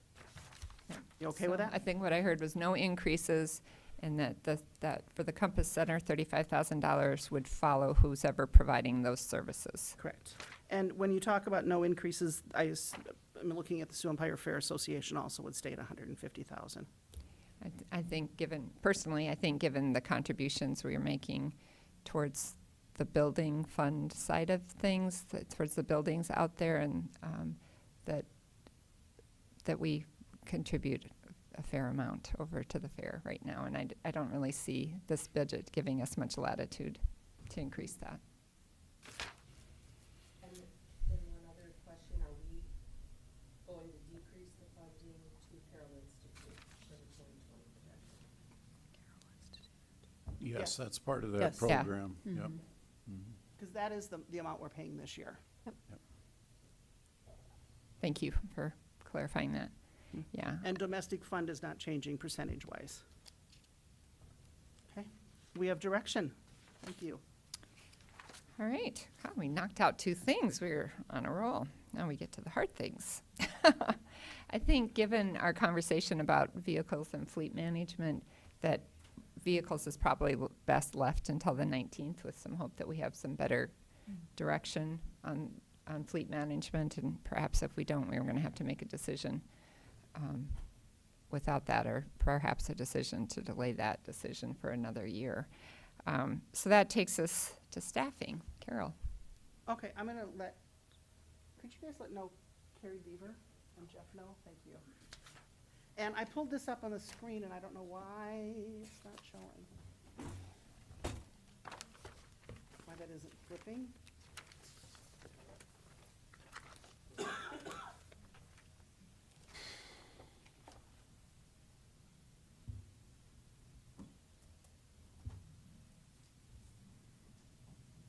There we go. Yeah, Carrie, you're up. We knocked out building fund and other agencies. Well, great. Okay, so you have the staffing request in front of you. One thing I'm just going to point out before you look at it, I did have a small typo in the growth for the treasurer's office. Oh, that's good. Yeah, instead of 21%, it was 5%, so just wanted you to be aware of that. Thank you. So, Madam Chair, Commissioner Carrie, is she requesting 3 FTEs? She is requesting 3 FTEs. How did her budget stay flat as it is? I imagine it didn't. Well, we haven't built in any of the new positions yet, so I think it's her operating budget. Oh, okay. Yeah. Carrie, how difficult is it to get the information we talked briefly about before in the total overtime requests that we have paid last year or 2018 versus what we record as comp time? we can run reports from the timesheet system fairly easy and count. How fast can you do that? Oh, I don't know. We probably, yeah, okay, great. The overtime money you should, of course, have on the budget to be able to compare backwards. The one thing that you talked about this morning that I don't know that we'll get a good handle on quite as easily is the flex time, because there's not a lot of impact. You just want current comp balances? I want to, when you look at staffing issues and the balance between paying someone overtime or comp time versus staffing requests on the need for those, I frankly would like to see what those numbers look like, total comp time, countywide. total comp time for 2018 and. If we have a report for that, I think we have reports that would show current comp balances, but I understand what you're asking for, and I can't think of. Stores a cumulative earned amount for each year. Cumulative earned, okay. But wouldn't we need Dawn to splice it by department? Yeah, we can I'll pull see it what up I can easily come up for with that to employees. make a request to my staff to see if that's something that we can. Can you Great. do that before the 19th? Yeah, I hope so. Dawn walks on water. She can probably do it. We'll have it by this afternoon. Yeah. Okay, yep, sounds good. And it doesn't affect some positions, and that's fine, but how we compare some of the quote support systems to the request is an opportunity for us to compare those. Good, fair question, so. Is there any additional information we can provide for you that'll help you assess the requests? Any other questions about staffing? I mean, we had really great presentations. I thought everybody did a great job making their case for what they feel like they need, and that's their job. And our job is to take available funds and figure out how best to spend them. I think Kim Adamson in the auditor's office has helped us to see quite clearly that given the challenges with the extra pay period, and I agree with comments Commissioner Benega made the other day, that I think going forward it would be prudent for us to try to accrue for that so that we don't hit this one major, try to eat a whole elephant in 1 year is kind of how it feels. But nevertheless, we are where we are this year, and so any new position we fund is we're already in an opt-out situation. I mean, we in every position we fund is going to have to be paid for by opt-out. I mean, that's just the reality of where we are, and so these are even, not that I don't ever find this an easy process any year that I've been here, but it makes it even that much more challenging. I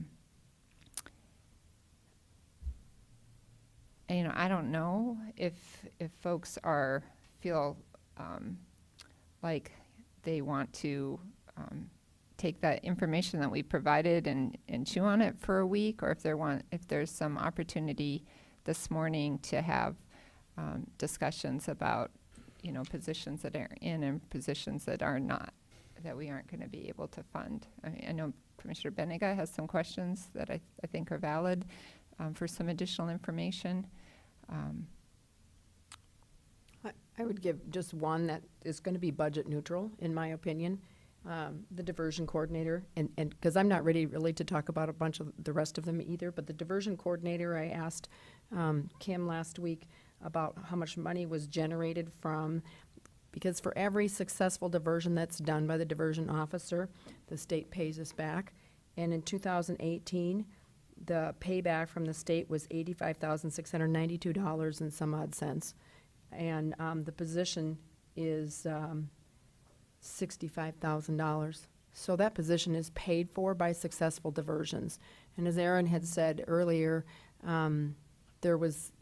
he feels like there is more funding to come from the state by successful diversions just because of the way the allocations have been going. So, great, one down. Yeah. So I think that's an absolute yes, because that is funded. Kind of a neutral pass-through.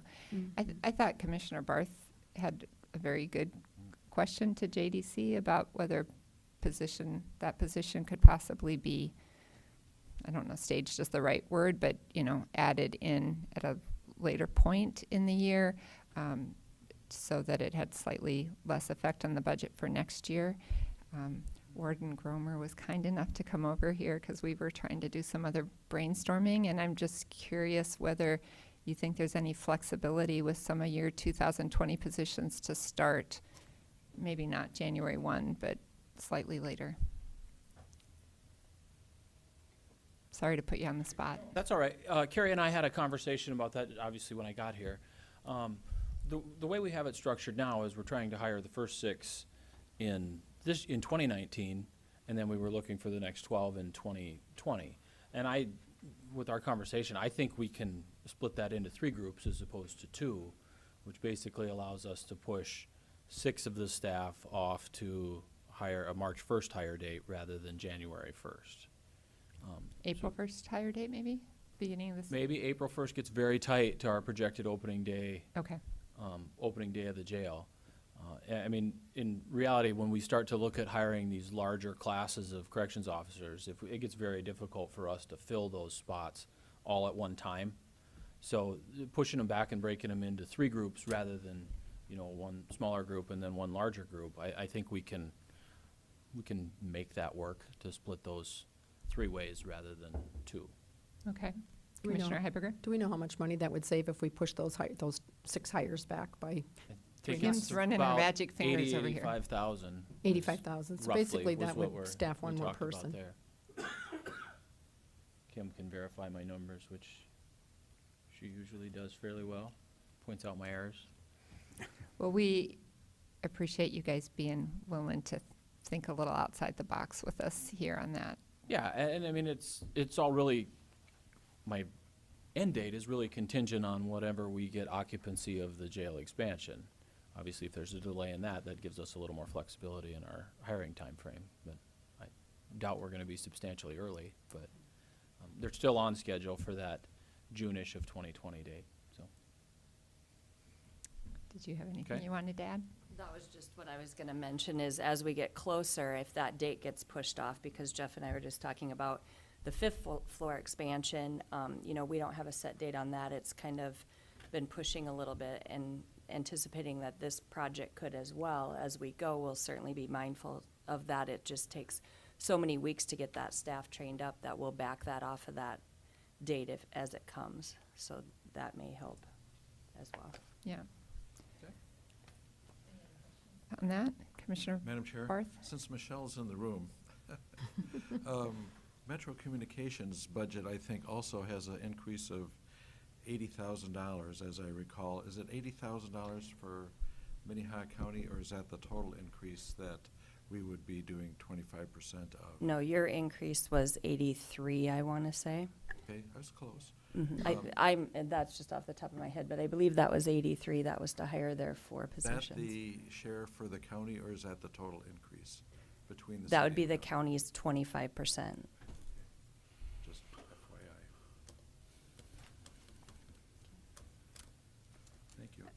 Any other questions or discussion anybody'd like to have about any positions?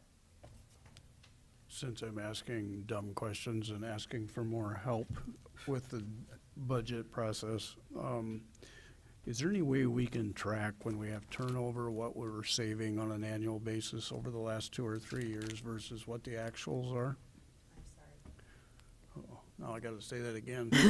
He's looking for personnel savings due to the cost of turnover each year. Like, could you be able to pull how much money we didn't spend on personnel because the positions were open? Thank you. I can read your mind. That's scary. Yeah, it would be.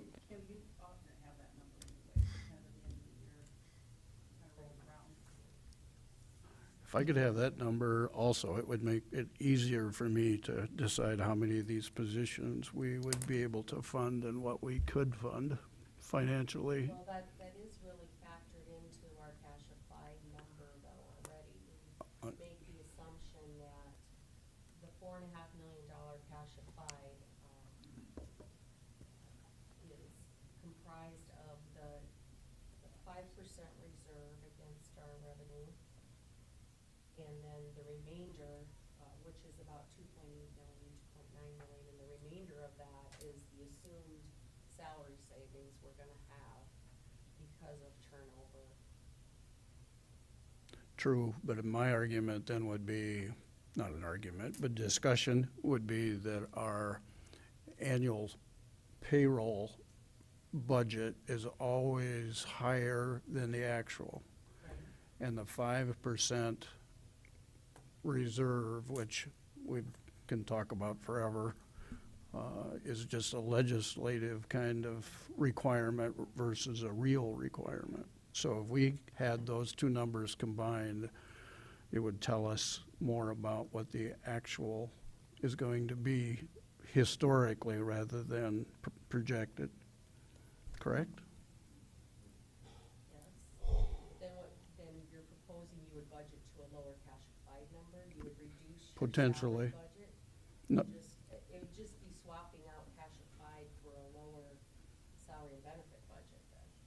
Probably, but more importantly, it would also maybe increase the number of staff persons we would hire based on real cash numbers versus the 5% cash applied number. In my mind, that's what it's like. And I can let you think about that for a little bit. Because I'm not really following how it translates to. When you look back at the actuals versus the budget, there's always a variance. And that variance is also figured into cash applied when we make those decisions. If we didn't use that, if you took the cash applied philosophy out and just used what the real hard cost would be, I'd like to know what the variance is. Does that make sense? You're not shaking your head either way. She's thinking hard. Sell life insurance at some point? I think maybe, He does though. could have some follow-up. I mean, I think I understand. I think what you're asking is just prove to me that that cash applied number really translates into what the differential was in our. You should be an attorney. I think that's really what he's just, let's prove it up. So, okay, we've hit the life insurance people and the attorneys. So any other professions on the table here? Are there any other positions that, could go later in the year just because it frees up a little bit more money? I'm just was looking to it, facilities. I mean, I don't know if that's somebody that has to start in January. Could they start after the new jail opens? Is it somebody that's needed before the new jail opens? Mark, do you want to just respond to that? It doesn't equate to a lot of money, but $30,000 if it starts way later in the year. Yeah, as far as that point, I won't need anybody till, the jail opens, if it was a little bit before, so I had some time to do some training, but I could work with that, so. So possibly a May hire. It's just a couple of months. Okay, well, we're whittling away here. Thank you for being creative as well.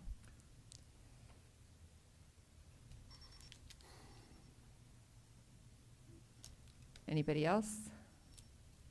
For the good of the order? Madam Chair, I'm looking at 3 additional people in the treasurer's office. I'm not in love with that idea. I don't know what the correct number might be. Maybe it's 1. But 3 is a lot.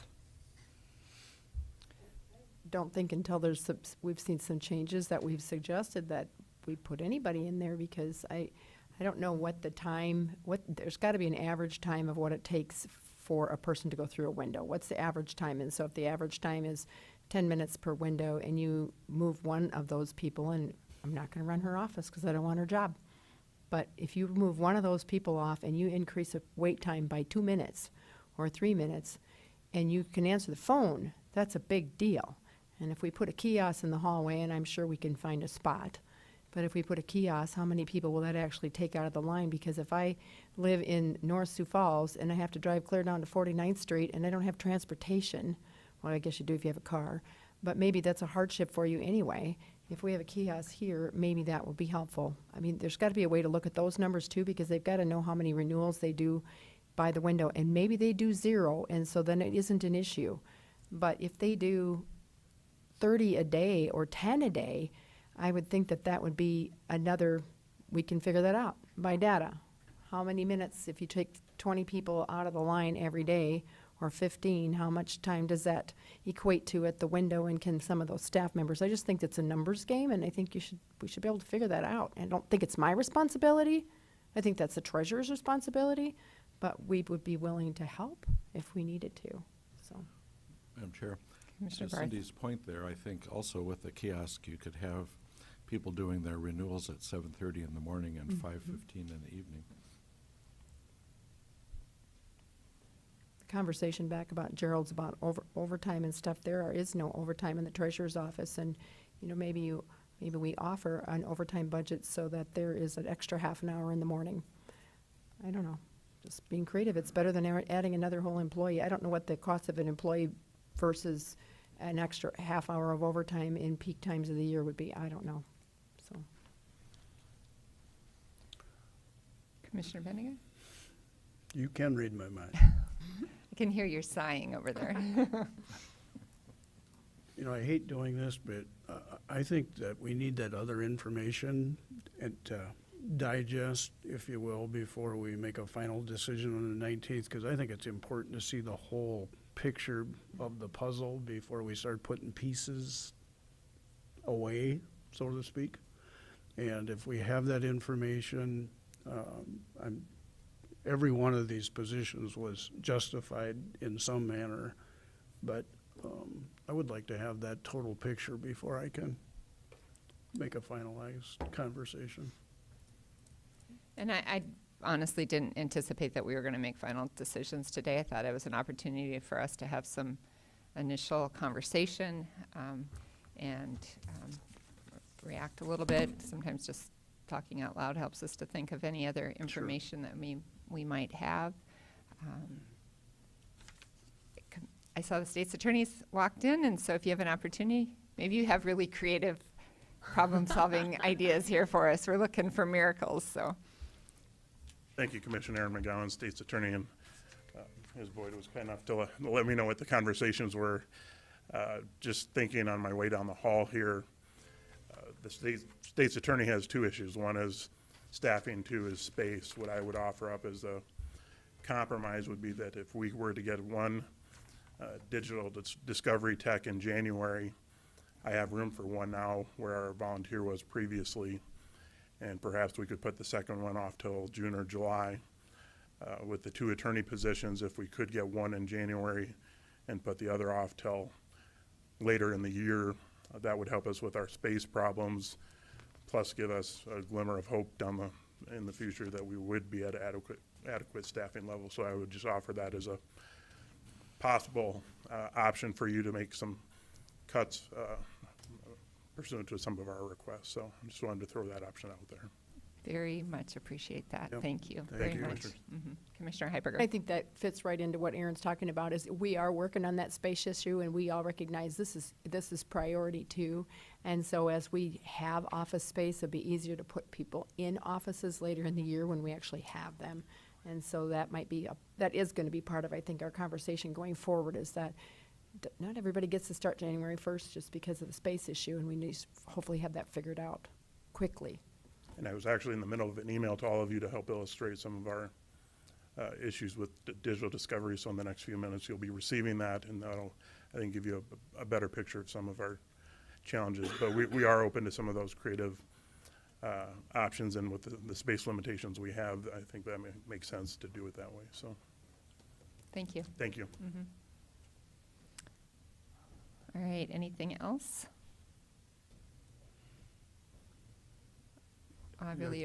Go ahead, Commissioner Where did the Karski. vehicle requests come into our conversation? Have we really touched on that? Well, I kind of said earlier that I thought, given the fact that we already had a conversation about fleet management and then we're waiting for some additional information, I thought perhaps we'd go back to vehicles on June 19th, when we might have some information about fleet management, but we could certainly discuss it if there's something in particular you no. wanted to discuss. Just to keep in mind that some of those vehicle requests come with staff. You know, Correct, like the yeah. Staffing, like equalization and that type of thing, and, yeah. I think Kim's pretty good.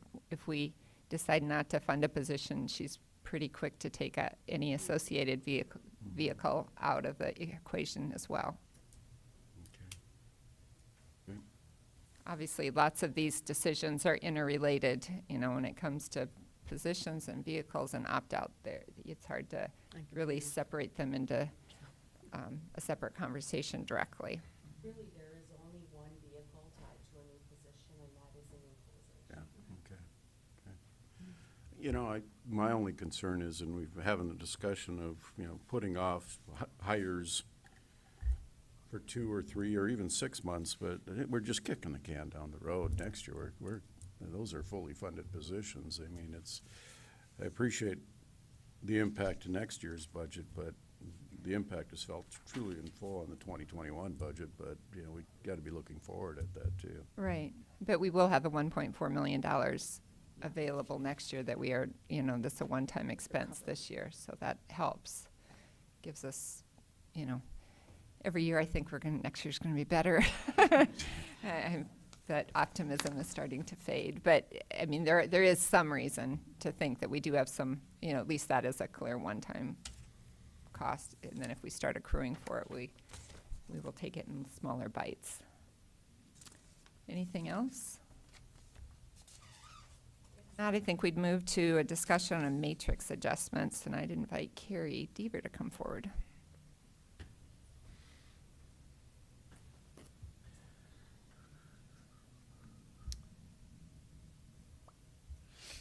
Can try and bring back up the items from the previous agenda, and if you'd like to see that or go over any of that data again. Carol, are you coming to my rescue?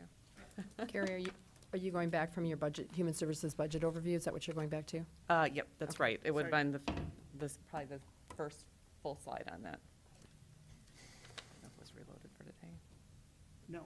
Okay, thanks. No, I appreciate it. just pulled the one out, so, okay, I always have to stop and. I mean, I would say ultimately with this, a few things to take into consideration Yesterday's next year. budget. We are in contract negotiations with one union yet. We're hopeful that you'll see a recommendation for a contract approval next Tuesday for one other. So really, if you were talking about matrix adjustment, you'd be talking about your non-union staff today. It's always sort of an unusual situation trying to look forward because you're predicting really what you need to do. So taking a look at that historical data will hopefully give you a good general gauge on what we should be doing for the future. Thank you, guys. All right, thank you. So there's the data. And I think as we talked about last time, or on Tuesday as well, the only thing that we really know for the future are what maybe some of our comparable entities who also have union contracts are doing for the future. And so you have 3 of those. Well, 2 that are union contracts and the one that we know what the state's planning to do for next year. Any questions on this? Don't know if you're ready to make a decision or if this is something you want to revisit on June 19th as well. Thank you, Chairman. Comments for Carrie?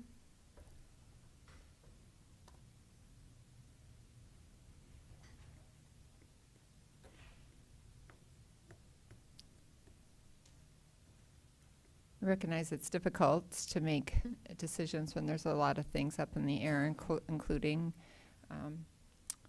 staffing choices, but I would say that I personally think that while we've got specific issues in specific departments, overall, we need to take care of all of the employees in Minnehaha County. I think, you know, some of this data shows that we certainly aren't leading in that area. And we have increasing issues with recruiting when, you know, particularly at certain levels, certain positions, it's a kind of a challenge we hear constantly. And so I personally am going to be in favor of a matrix adjustment that's a little healthier than what we have done the last few years. I recognize it's a difficult budget year, but I think it's an area where we can tell all the employees of Minnehaha County how much we appreciate them. I can tell you that one of the things that has, I mean, I do not like budget hearings, but I have really, one of the things that I really have been, have enjoyed about being on the commission is meeting so many county employees that I never would have honestly met otherwise. And I am so very impressed by the quality of people that we have generally and the very difficult work a lot of them do day in and day out. And so, you know, I think I'm going to be inclined to go probably do a 3% matrix adjustment. That's where I'm at right now. Well, Madam Chair, we could at least pencil that in pending, you know, further decisions. Put that into our budget, and you know, we could change it later. And what does that cost us, Carrie? 3%. What did we come up with, Kim? If you look at the cash applied illustration. The good old days when it was less than $1 million. Any other comments, questions? Okay, we will pencil that in. So the next item is a means update. Kim, I'm not sure if that's something you, I don't know if we've given you enough information to do that.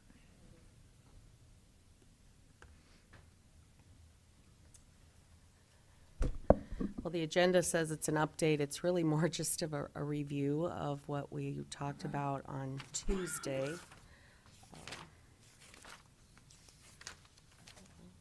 Try to zoom in here. And so this is an analysis we looked at on Tuesday, showing the impact of cash applied of various funding decisions. So the preliminary budget projection we have that we're starting with leaves us with a cash applied position of $4,568,000. If all budget requests are granted or all funded, a 3% matrix, all of the new hires, all of the outside agencies, which we already discussed today, will probably not happen. Anyway, that created a $3.4 million deficit. Okay. Then there are a couple illustrations showing different variations of funding. So again, we're starting with the 4.5 million of cash applied. I should scroll out so everybody can see all the descriptions. And then again, assuming a 3% matrix adjustment, 1.1 million. Say we hire about half of the positions, or $950,000 are spent for new positions. There could be some equipment savings, equipment reductions. This still assumed funding some additional outside agency requests. Anyway, the combination of these types of funding decisions result in a $2 million budget deficit. And then in the very last illustration number 2, we're assuming that still a 3% matrix adjustment, but only funding the public safety positions for the jail. And then we would see reductions in other areas because we didn't fill positions, we don't grant all the equipment requests. That results in a $1.5 million budget shortfall.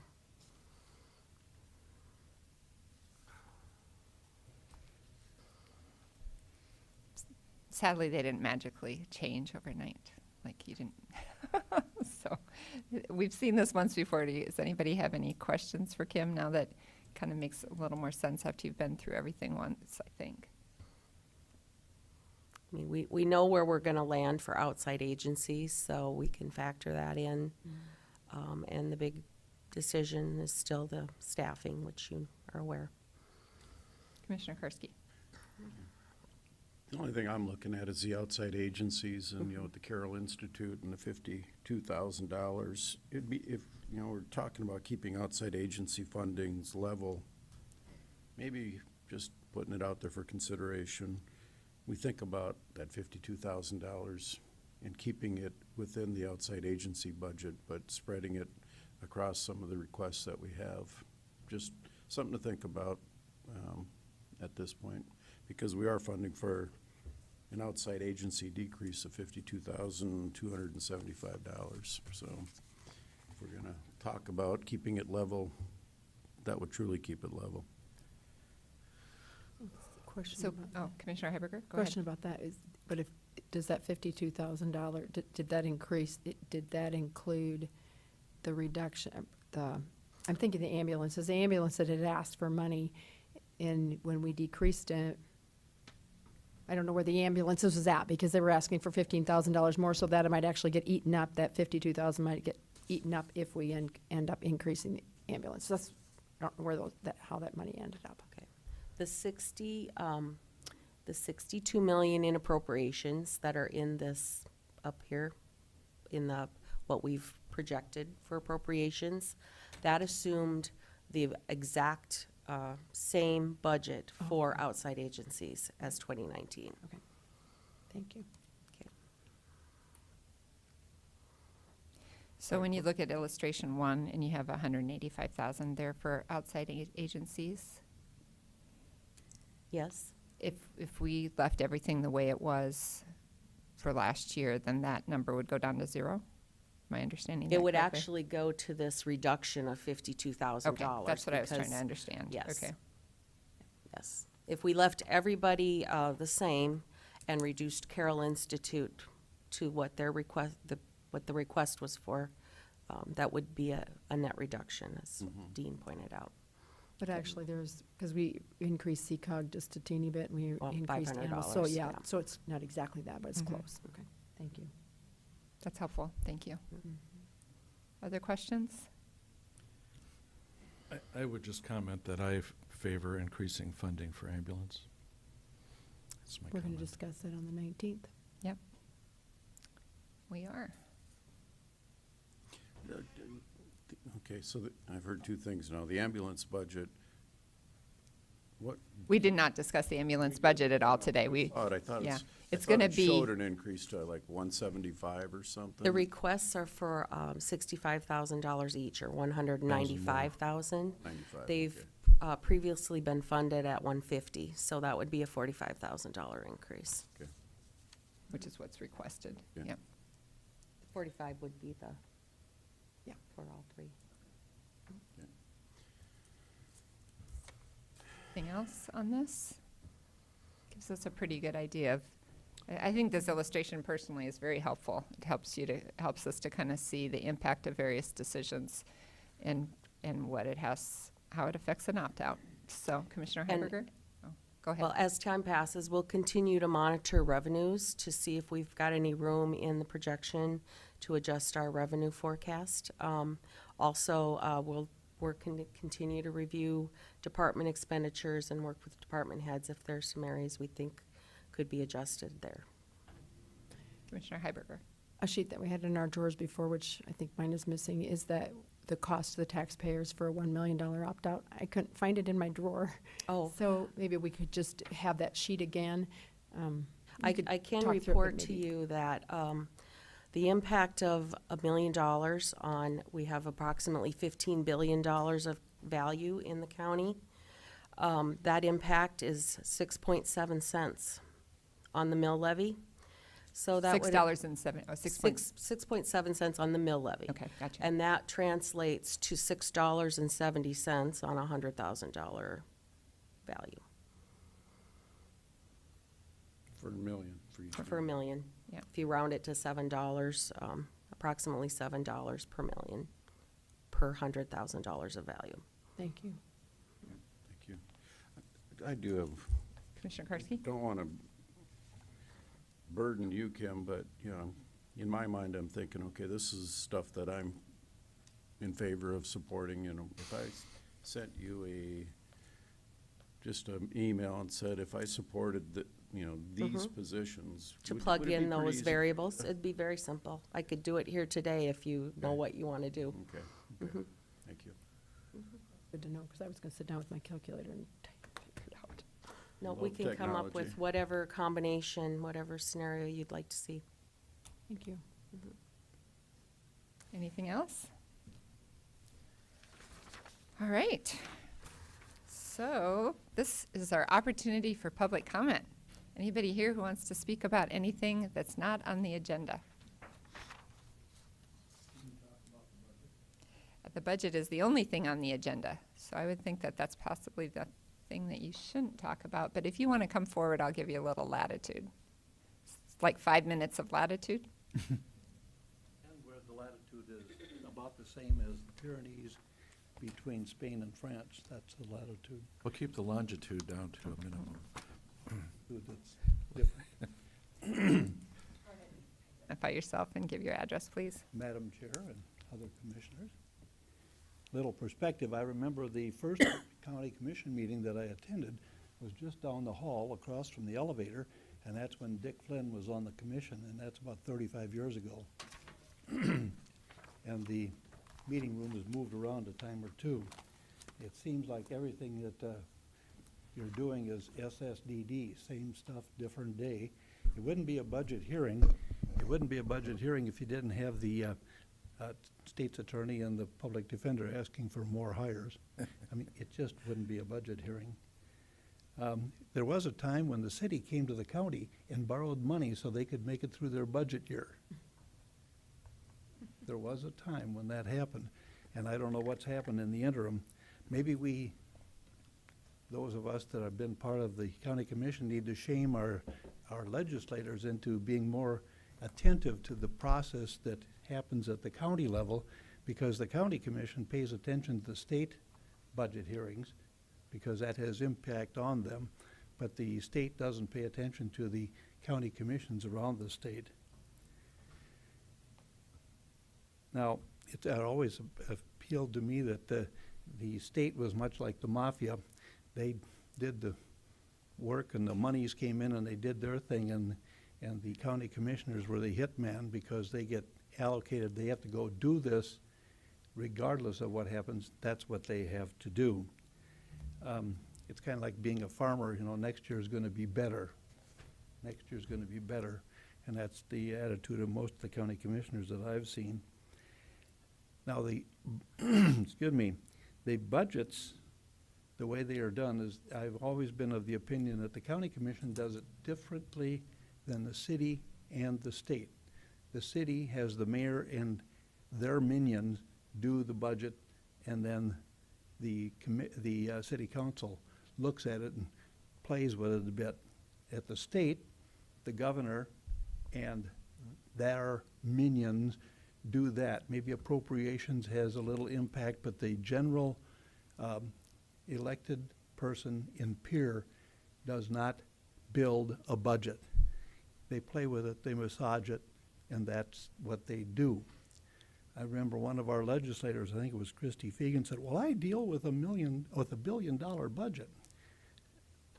I would be interested in having the two former city councilors compare how the city budget is put together and done and how the county budget is put together and done, because they are different, and I'd like to hear their discussion. And that's just my comment, because I'm always of the opinion that the county builds each year a budget. The commissioners play with it, do it, work at it.